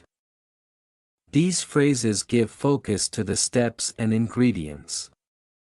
Passive voice here helps the reader concentrate on the action rather than who is doing it. Since the cook is always the reader, you'll also find passive voice in environmental or social reports. Forests are being cut down or laws have been passed to protect wildlife. These sentences tell what is happening, often without saying who is responsible. It gives an overview of the situation and lets readers focus on the issue, not just the people behind it. In advertising slogans, passive voice can make products sound luxurious or well-made. For example, crafted with care or designed for comfort. These short phrases don't say who made the item, but they sound smooth and appealing. Passive voice gives them a professional, polished tone that works well in branding. Finally, when learning English, mastering passive voice helps you understand a wider range of texts. From books and articles to instructions and reports, passive voice appears everywhere. Knowing how to recognize it and use it makes your English more flexible and advanced. It opens the door to better writing and deeper understanding. In formal debates or speeches, passive voice can help keep the language neutral. For example, someone might say, "Mistakes were made during the process," instead of naming who made the mistakes. This allows the speaker to focus on moving forward instead of assigning blame. It also sounds more polished and less emotional, which suits professional situations. Passive voice here acts like a shield, helping the speaker stay calm and controlled. Another useful aspect of passive voice is how it helps create a sense of process or system. Sentences like applications are reviewed monthly or orders are shipped within 48 hours show that something happens regularly. This is common in business communication. It tells the reader what happens without focusing on individual workers. It creates a sense of order, consistency, and reliability in how things are done. In science fiction or fantasy writing, passive voice is often used to build mystery or suspense. A sentence like "the portal was opened" leaves the reader wondering who opened it. This helps create an eerie or magical tone. It also lets the writer slowly reveal details over time, which is perfect for building tension. Passive voice adds atmosphere when the speaker doesn't want to give away everything at once. You'll also notice passive voice in instructions where the person taking action is assumed. For example, the lid should be closed tightly after use. This is often seen on packaging, warning labels, or directions. It makes the instruction apply to anyone without saying you directly. This keeps things formal and avoids sounding too personal or bossy. It's a subtle but useful way to guide people clearly. Another interesting use of passive voice is in diplomacy or politics. Politicians often use it to avoid directly blaming someone. For example, Mistakes were made during the negotiation. Avoid saying who made them. It sounds vague on purpose, allowing the speaker to stay neutral. It's often used to calm down tense situations or avoid public backlash. This kind of careful language depends heavily on the passive voice. When translating from other languages into English, sometimes passive voice is necessary to keep the original meaning. This happens especially when the source language avoids naming the subject. For example, es word beschlossen in German becomes it was decided in English. The passive form helps express a shared or unknown decision. Knowing how to use this in English helps translators stay accurate and natural. In education, teachers might use passive voice to focus on learning goals. They might say, "The topic will be introduced tomorrow," rather than "I will introduce the topic tomorrow." This makes the lesson seem like a shared process rather than a personal act. It helps create a calm and equal tone in the classroom. Passive voice plays a part in making instructions sound open and supportive. In crime or accident reports, passive voice is often used to describe events carefully. For example, the suspect was arrested or no injuries were reported. These kinds of statements keep the focus on what happened, not on opinions. It also avoids suggesting guilt too early. This is important in legal or official writing where accuracy and fairness are necessary. In psychological writing, passive voice can reflect feelings of being acted upon or overwhelmed. For example, she was ignored by everyone or he was controlled by fear. These sentences suggest a lack of control, which is often the point. Passive voice helps the writer show emotional states more clearly. It mirrors how the character or subject feels inside. Passive voice can also be found in weather reports and forecasts. Sentences like "rain is expected tomorrow" or "high winds were recorded overnight" are typical. These forms focus on the event, not the person reporting it. They give facts without extra information, which makes them easy to understand.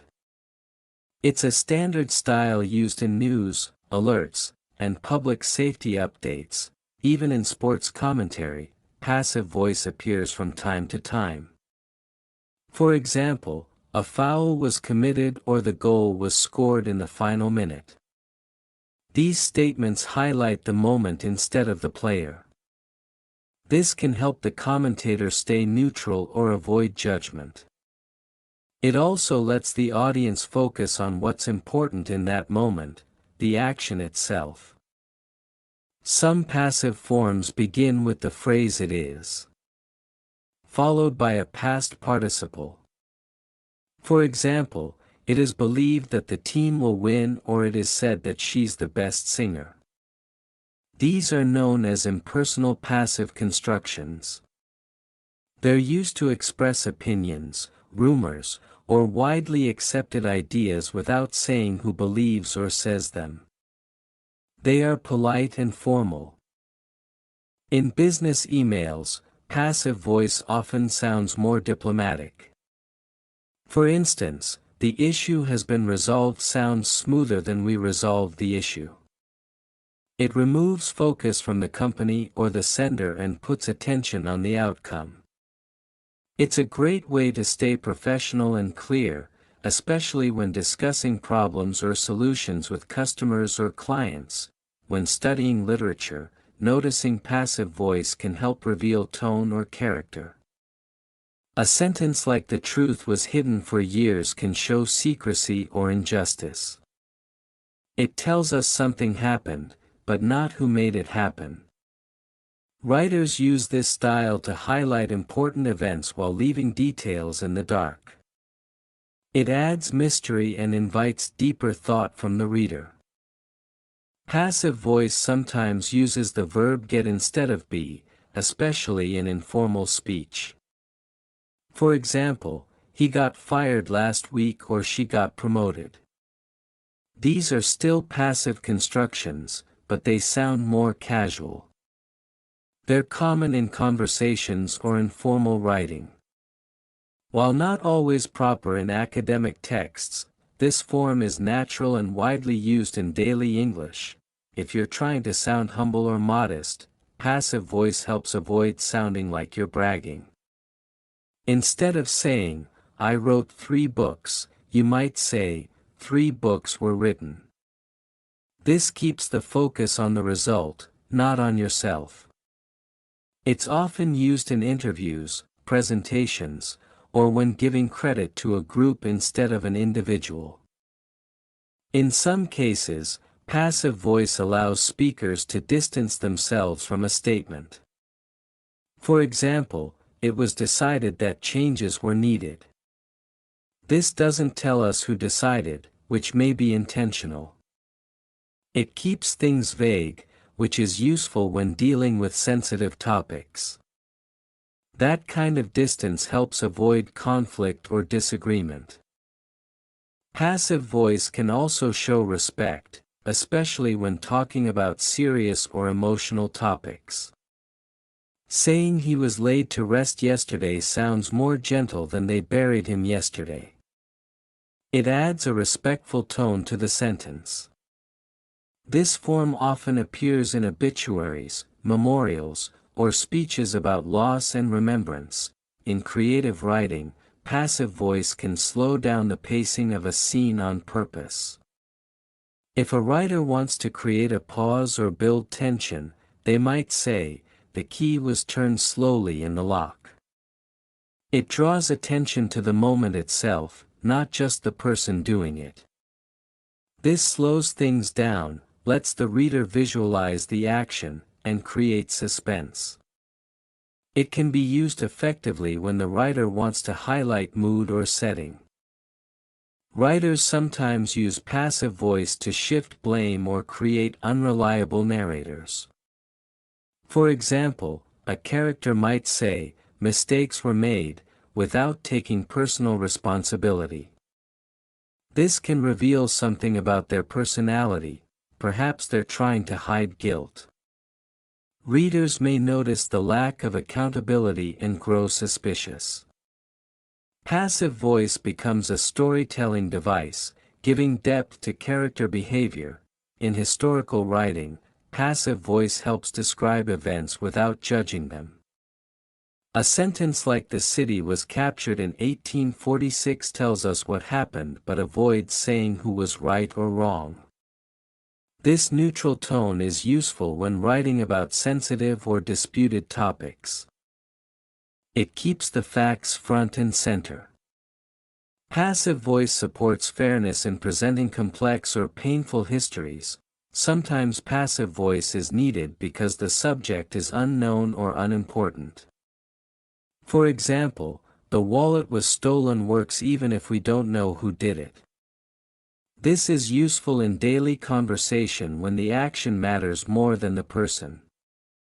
It allows speakers to focus on the result or outcome, especially when they lack all the details. This makes passive voice very practical and versatile in real life. In poetry, passive voice can create a softer or more distant feeling. For instance, "Her name was whispered in the dark" feels more dreamlike than the active form. It gives the line a gentle rhythm and emotional depth.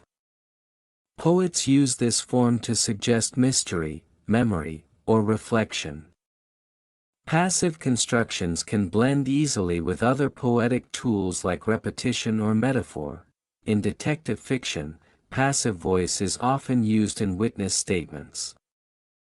A person might say, "The door was already open when I arrived." This kind of language removes strong claims and sticks to observations. It reflects how people speak when they're unsure or afraid of saying too much. Passive voice lets writers create tension by limiting clear facts and hiding motives. Writers also use passive voice when they want to highlight damage or harm. For example, the village was destroyed overnight makes the destruction the focus. The agent of the action might not matter, or the speaker might want to avoid saying it. This kind of phrasing can add drama or tragedy to a scene. It helps frame a situation from the point of view of the result, not the attacker. In comedy, passive voice can be used for irony or exaggeration. Imagine a line like "a mistake was made, but no one will admit it." This has a funny tone because it sounds overly formal for a simple problem. Writers use this style to mock official language or to make everyday events sound grand. The mismatch between tone and topic can create humor. In storytelling, passive voice sometimes helps describe background events that aren't the main focus. For example, the windows were cleaned earlier that morning might set a scene without distracting from the main action. It adds context without requiring new characters.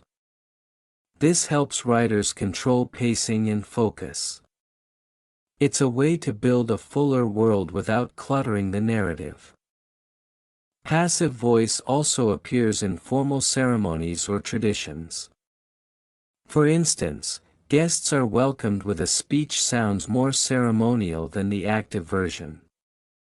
It feels timeless and traditional, which suits formal events. Using this voice in such contexts adds to the dignity and formality. It supports the respectful tone of the moment. Sometimes advertisements use passive voice to sound smooth and effortless. For example, no harsh chemicals are used or all meals are freshly prepared. This makes the product seem clean, natural, or safe without pointing to a specific worker or process. It helps create trust. Passive voice supports the message that everything is taken care of for the customer. In group activities or shared projects, passive voice helps include everyone without pointing fingers.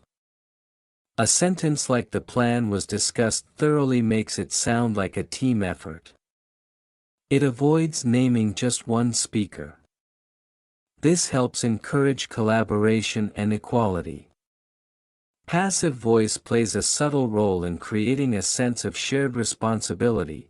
Writers use passive voice when they want to give the impression that something is common knowledge. For instance, it is widely accepted that exercise improves health gives the statement more authority.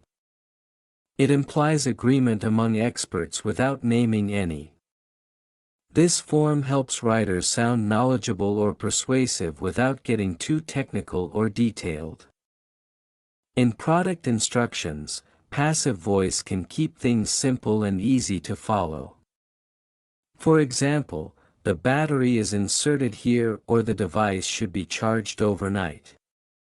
This keeps focus on the user's task. It prevents distraction by not naming people or companies. It's a clean and consistent way to give instructions that anyone can understand. Even in casual conversation, passive voice pops up naturally. Someone might say, "the cake was already eaten," instead of blaming someone directly. It adds a playful or surprised tone. People often choose this form to keep things lighthearted or avoid drama. It's a flexible tool in everyday language for managing tone and emotion. Passive voice can also show a passage of time or change in condition. For instance, "the paint had faded by the time we returned" quietly tells us something changed. This use helps create mood, especially in stories or reflections. It allows description without jumping to action. It helps the reader feel the setting without being rushed. Writers often balance active and passive voice for rhythm. Too much passive voice can sound dull, while too little can feel too sharp or aggressive. By mixing the two, sentences feel more natural. For example, he lit the candles. The room was filled with light. The first sentence is active, the second passive, and together they flow smoothly. In some genres of writing, like dystopian fiction, passive voice is used to make events feel out of control or dictated by external forces. For example, the laws were enforced strictly gives a sense of a powerful, unseen authority controlling the situation. This creates an atmosphere of oppression or fear. By not specifying who enforces the laws, the focus is placed on the impersonal system or government, which deepens the sense of helplessness. Another interesting use of passive voice is when describing everyday actions that don't require much attention to the person performing them. For instance, the trash was taken out last night or the dishes were washed this morning. In these cases, the focus is on the task being completed rather than on who did it. It's a way of keeping conversation smooth and avoiding unnecessary detail when the action is routine. In academic and research writing, the passive voice is particularly common in the methodology section. A researcher might write, "The data were analyzed using statistical software," which keeps the focus on the process, not the person conducting it. This objective tone removes subjectivity, making the research seem impartial and grounded in facts. This allows the researcher to emphasize the importance of the results over the person who gathered them. When writing product descriptions, passive voice often appears to create a more refined, objective tone. For instance, "This product is crafted with care," or "the materials are sourced from trusted suppliers." Here, passive voice helps make the product seem more high-end, without sounding like a direct sales pitch. It conveys quality and attention to detail without drawing attention to who is responsible for creating the product. In historical fiction, authors often use passive voice to convey events that have already happened and are largely beyond anyone's control. For example, the castle was besieged for weeks or the town was abandoned when the invaders arrived. This creates a sense of inevitability and emphasizes that the characters are swept up in forces beyond their power. Passive voice here helps to establish a historical distance between the characters and the events happening around them. Passive voice can sometimes help avoid unnecessary repetition of a subject in long paragraphs or when narrating extended actions. Consider, "The plans were made, the papers were signed, and the decisions were final." The use of passive voice keeps the sentences clean without having to repeat who made or signed the plans. It allows the story to flow smoothly without cluttering it with too many actors. In formal reports, passive constructions allow the writer to keep the tone impersonal and objective. For example, "It has been confirmed that the package was delivered on time" avoids the need to specify who confirmed it. This focuses the reader's attention on the confirmation itself rather than the person or organization confirming it. In situations where the subject is irrelevant, passive voice can keep communication clear and professional. Passive voice also plays an important role in writing laws or regulations. For example, "Fines will be imposed for late submissions" sounds neutral and official, without naming any specific authority enforcing the law. This gives the law a sense of universality and clarity, without appearing to single out individuals or institutions. It creates a legal tone, where the focus is on the regulation itself rather than the people behind it. Sometimes, passive voice is used to make a situation seem less direct or harsh. If a manager says, "The report was not submitted on time," it softens the impact compared to saying, "You didn't submit the report on time." This form reduces confrontation and places the emphasis on the event rather than the individual's mistake. It's a diplomatic way to address a problem without sounding accusatory. In some cultural or social contexts, passive voice can be used to downplay responsibility. For instance, the decision was made to delay the event keeps the speaker from naming who made the decision, which may avoid the need for justification or explanation. This can be useful in situations where the speaker wants to keep their language neutral and avoid controversy. It shifts the focus from individuals to the decision itself. When writing instructions or directions, passive voice often removes the need for the writer to take personal responsibility. For example, the form must be completed in full sounds less personal than saying, "You must complete the form in full." This creates a more general, formal tone, and it doesn't single out any individual. The focus stays on the task itself, making the instructions clear and impersonal. In philosophy or abstract discussions, passive voice allows for more general statements that are not tied to specific actions or people. For example, it is known that the mind shapes perception avoids referring to who knows or discovered this fact. This creates a sense of universality and allows the focus to remain on the idea itself, which is crucial in discussions where specific details are secondary to the overall concept. When discussing future events in a formal context, passive voice can make the statement sound more official and less personal. For example, "The project will be completed next month" sounds more neutral than "We will complete the project next month." This avoids directly identifying the responsible party, making the statement seem more like an inevitability than a personal action. It's often used in business reports or corporate statements.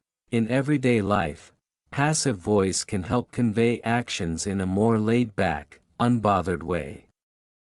For instance, "The movie was watched last night" or "The groceries were brought home." In these examples, there's no need to identify who took the action. It makes the statement sound more casual and conversational, while still keeping the message clear. This helps people talk about activities without over-explaining or focusing on themselves. Passive voice is also useful when focusing on something that has been completed or achieved. For example, "The task has been completed" emphasizes the result rather than the effort. In business or team environments, this form can be used to communicate that goals have been met, shifting attention from the doers to the accomplishments. It's a professional way to describe progress without pinpointing individual efforts. In fiction, passive voice can suggest a sense of helplessness or resignation. For instance, "The opportunity was missed" gives the impression that it was beyond the character's control, perhaps even making them seem like a passive participant in their own story. This can add emotional depth, making readers feel sympathy or frustration with the character's situation. Passive constructions like this reflect the character's perspective on events. In persuasive writing, passive voice can be used strategically to focus on the consequences rather than the cause. For example, "The policy was implemented to reduce pollution" sounds less accusatory than "The government implemented the policy to reduce pollution." This keeps the tone neutral and emphasizes the reason for the action rather than who took the action. It's an effective technique when aiming to influence opinions or attitudes. In mystery novels, passive voice can be used to keep readers guessing. Sentences like "The letter was opened" carefully create suspense without revealing the identity of the person involved.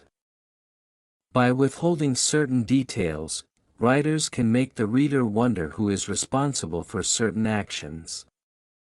This creates tension and curiosity, which is key to the genre's success. The ambiguity of passive voice plays a role in keeping secrets from the audience. In legal language, passive voice helps maintain a formal, impersonal tone. For instance, the contract was signed by both parties avoid stating who signed it, keeping the focus on the contract itself. This can be crucial in creating documents that are neutral and focused on facts. Passive constructions in legal documents ensure that the content remains objective, reducing the risk of bias or personal interpretation in matters of law. In instructional writing, passive voice is used to clarify the steps involved in a process. For example, the document should be reviewed for errors eliminates any confusion about who should do the reviewing. It provides a clear, generalized instruction that anyone can follow. This approach ensures that tasks are seen as universal and not tied to a specific individual, making them easier to understand and execute. In business communication, passive voice helps to keep the focus on results rather than personal actions. For example, the presentation was delivered to the client's focuses on the outcome, not on the person delivering it. This form of communication is often used in meetings, emails, and reports to convey efficiency and professionalism. It provides a smooth and neutral way of presenting facts without drawing attention to any one contributor. In journalism, passive voice is used when the reporter wants to present facts without injecting personal opinions or biases. For example, the decision was made to change the policy keeps the focus on the action, rather than on who made the decision. This helps journalists maintain an objective, factual tone in their reporting. It prevents the writer from taking sides or adding personal commentary to the story. In medical writing, passive voice is commonly used to describe procedures or outcomes in a neutral way. For instance, the medication was administered by the nurse avoids unnecessary details about the person performing the action. This keeps the language clear and professional, allowing the focus to remain on the treatment rather than the healthcare provider. It's a standard convention in medical records and research reports. Passive voice can also be found in descriptions of accidents or unexpected events. For example, the car was damaged in the collision leaves out who caused the damage, focusing instead on the result. This form of narration keeps the incident impersonal and helps convey the facts without sounding accusatory. It creates a more neutral tone, which is useful when discussing sensitive or traumatic situations. In educational settings, passive voice is often used to describe the completion of tasks. For example, the homework was completed by the students emphasizes the outcome rather than focusing on who performed the action. This can be especially useful when addressing the class as a whole, as it maintains a neutral, collective tone. It helps avoid singling out individual students while still conveying that the task was done. In customer service, passive voice helps maintain politeness and avoid blame. For instance, the issue was resolved as quickly as possible sounds less confrontational than saying, "We resolved the issue quickly." This approach allows companies to reassure customers without getting too personal. It keeps communication focused on the positive outcome rather than on the actions of specific employees. In scientific writing, passive voice helps to emphasize the methods and findings rather than the researchers. For example, the experiment was conducted using specific parameters removes focus from the scientist and directs attention to the procedure. This is common in research papers and academic journals where the emphasis is on the study's process and results, not on the individuals conducting it. It contributes to the objectivity of the report. In advertising, passive voice is often used to describe the features or benefits of a product. For instance, the product is designed to last for years suggests quality without focusing on who designed it. This creates a sense of trust and reliability without overly promoting the creator.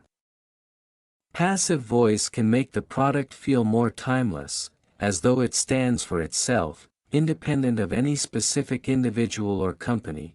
In cultural analysis or criticism, passive voice can be used to remove the focus from individuals and place it on the event or phenomenon being discussed. For example, the tradition was passed down for generations emphasizes the cultural practice itself, rather than any specific people involved in preserving it. This helps writers approach subjects in a more impersonal, analytical way, which is important when writing objectively about cultural practices or societal trends. In fiction, passive voice can be used to depict a character's sense of helplessness or fate.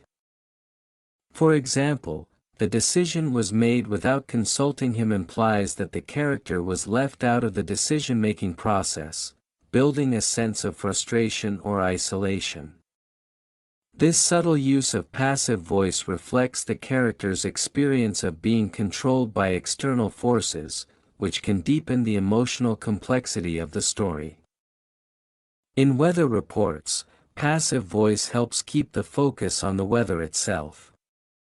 For example, a storm was predicted for the weekend doesn't specify who predicted it, keeping the statement general and objective. This style is commonly used in meteorological forecasts to present information clearly and without bias. It allows the listener to focus on the weather patterns, rather than on the person providing the forecast.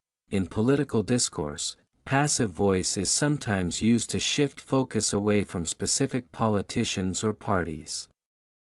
For instance, the law was passed to improve healthcare avoids naming the lawmakers who passed it, focusing on the law itself.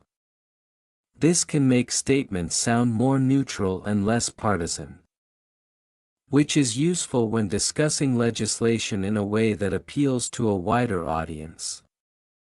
It ensures that the law is presented as a collective achievement. In creative nonfiction, passive voice can be used to evoke a reflective or nostalgic tone. For example, the town was visited by tourists each summer gives a sense of time passing without getting into who exactly visited. It provides a broader view of events, making them feel part of a larger pattern rather than individual actions. This helps the writer create a mood or atmosphere without delving too deeply into specific details. Finally, in day-to-day conversation, passive voice can be used to speak indirectly about something sensitive. For example, the decision was made to cancel the event can be a softer way to inform someone of a cancellation without directly saying that it was a personal choice. This form allows speakers to navigate tricky conversations with more diplomacy. It's an easy way to discuss uncomfortable topics while maintaining a calm and respectful tone. In journalism, passive voice can also help when writing about an event that is still developing. For example, the building was evacuated due to a fire alarm provides the essential information while leaving out the specifics of who made the evacuation call. This leaves room for more details to come later without prematurely concluding the situation. By using passive voice, journalists can maintain a neutral tone while providing updates as they unfold. In personal writing, passive voice can allow authors to describe experiences without directly involving themselves. For instance, the book was read by many people last year keeps the focus on the book and its reception rather than on the person reading it.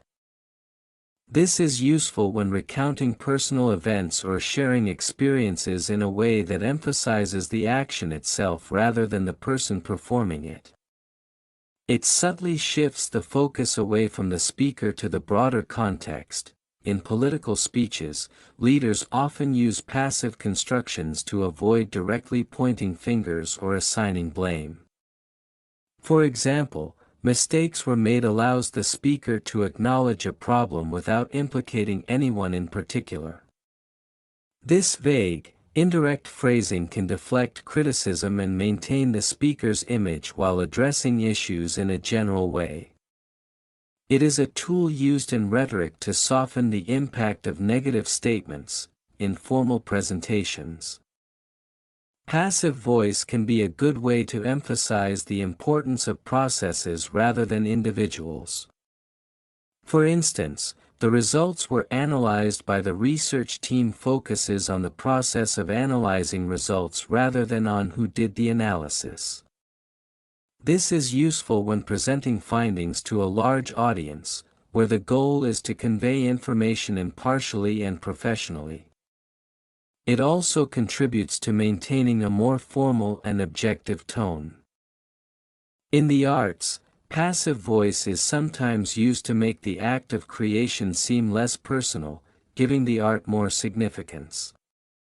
For example, the painting was created with bold strokes and vibrant colors shifts the focus away from the artist and places it on the artwork itself.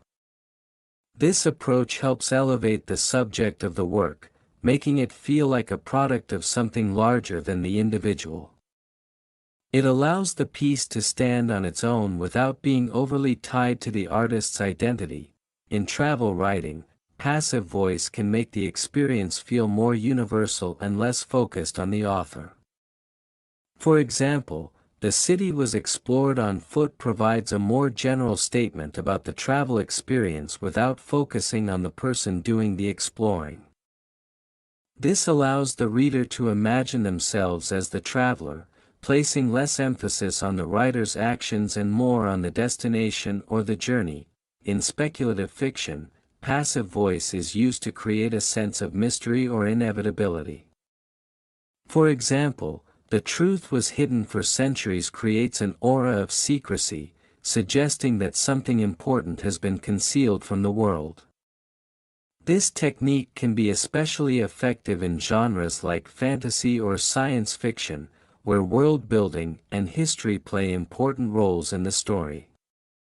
It helps the writer convey a sense of grand, untold events without needing to specify who was responsible, in personal reflections or memoirs.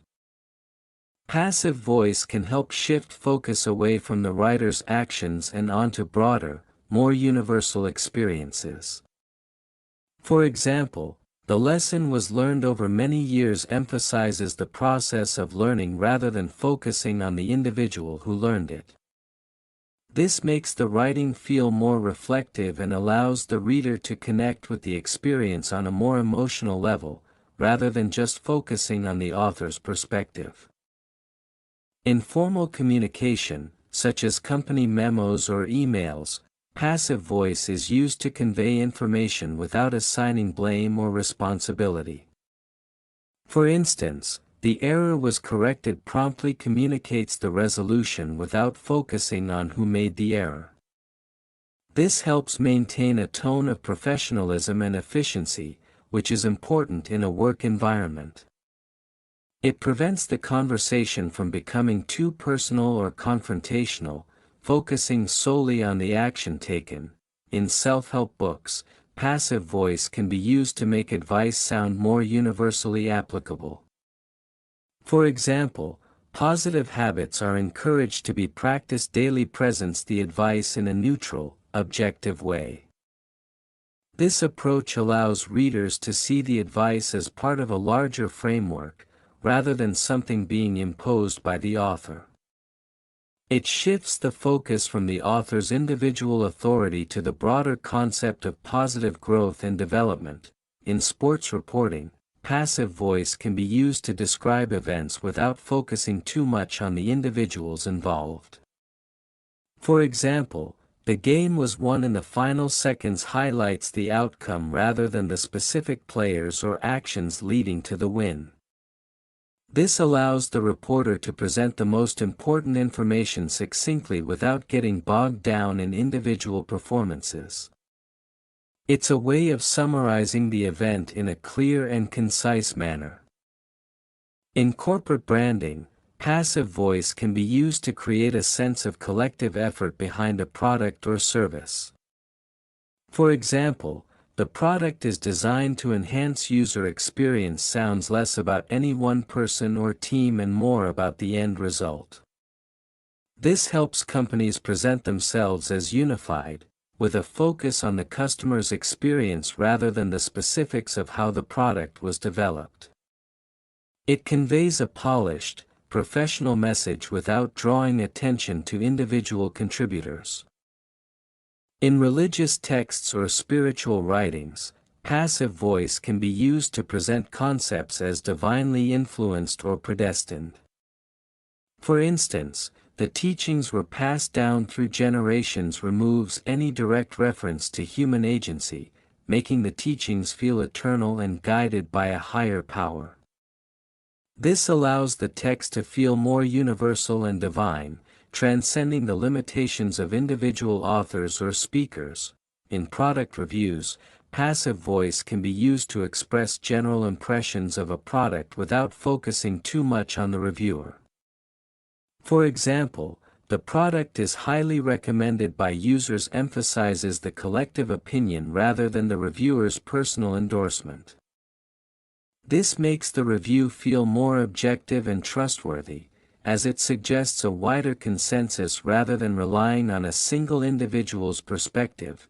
In literary criticism, passive voice is often used to discuss the work itself without focusing on the critic's personal viewpoint. For example, the themes were explored deeply throughout the novel shifts attention away from the critic's analysis and toward the text being analyzed. This helps maintain an objective tone, which is important when writing critically about a piece of literature. It also makes the writing seem more like a scholarly examination rather than a subjective opinion. In technology writing, passive voice is used to describe features or processes in a way that feels more standardized. For example, the app is updated regularly. Avoid specifying who updates it, making it sound like a feature of the app itself rather than the actions of an individual developer. This neutral phrasing can make technological features sound more reliable and automated, creating trust with users who expect consistent functionality. In film and television scripts, passive voice can be used to describe settings or actions without focusing on the characters involved. For example, the lights were dimmed provides a description without specifying who dimmed them, allowing the action to focus more on the atmosphere than the person performing it. This can be effective in setting the tone or mood of a scene without distracting from the overall visual experience. Now that you understand the difference between active and passive voice, as well as when and why to use each, you're ready to elevate your writing and speaking. Whether you want to sound more direct, formal, or even mysterious, the power to switch between these voices is in your hands. Practice using both in your everyday communication, and soon, you'll notice how much more effective your messages become.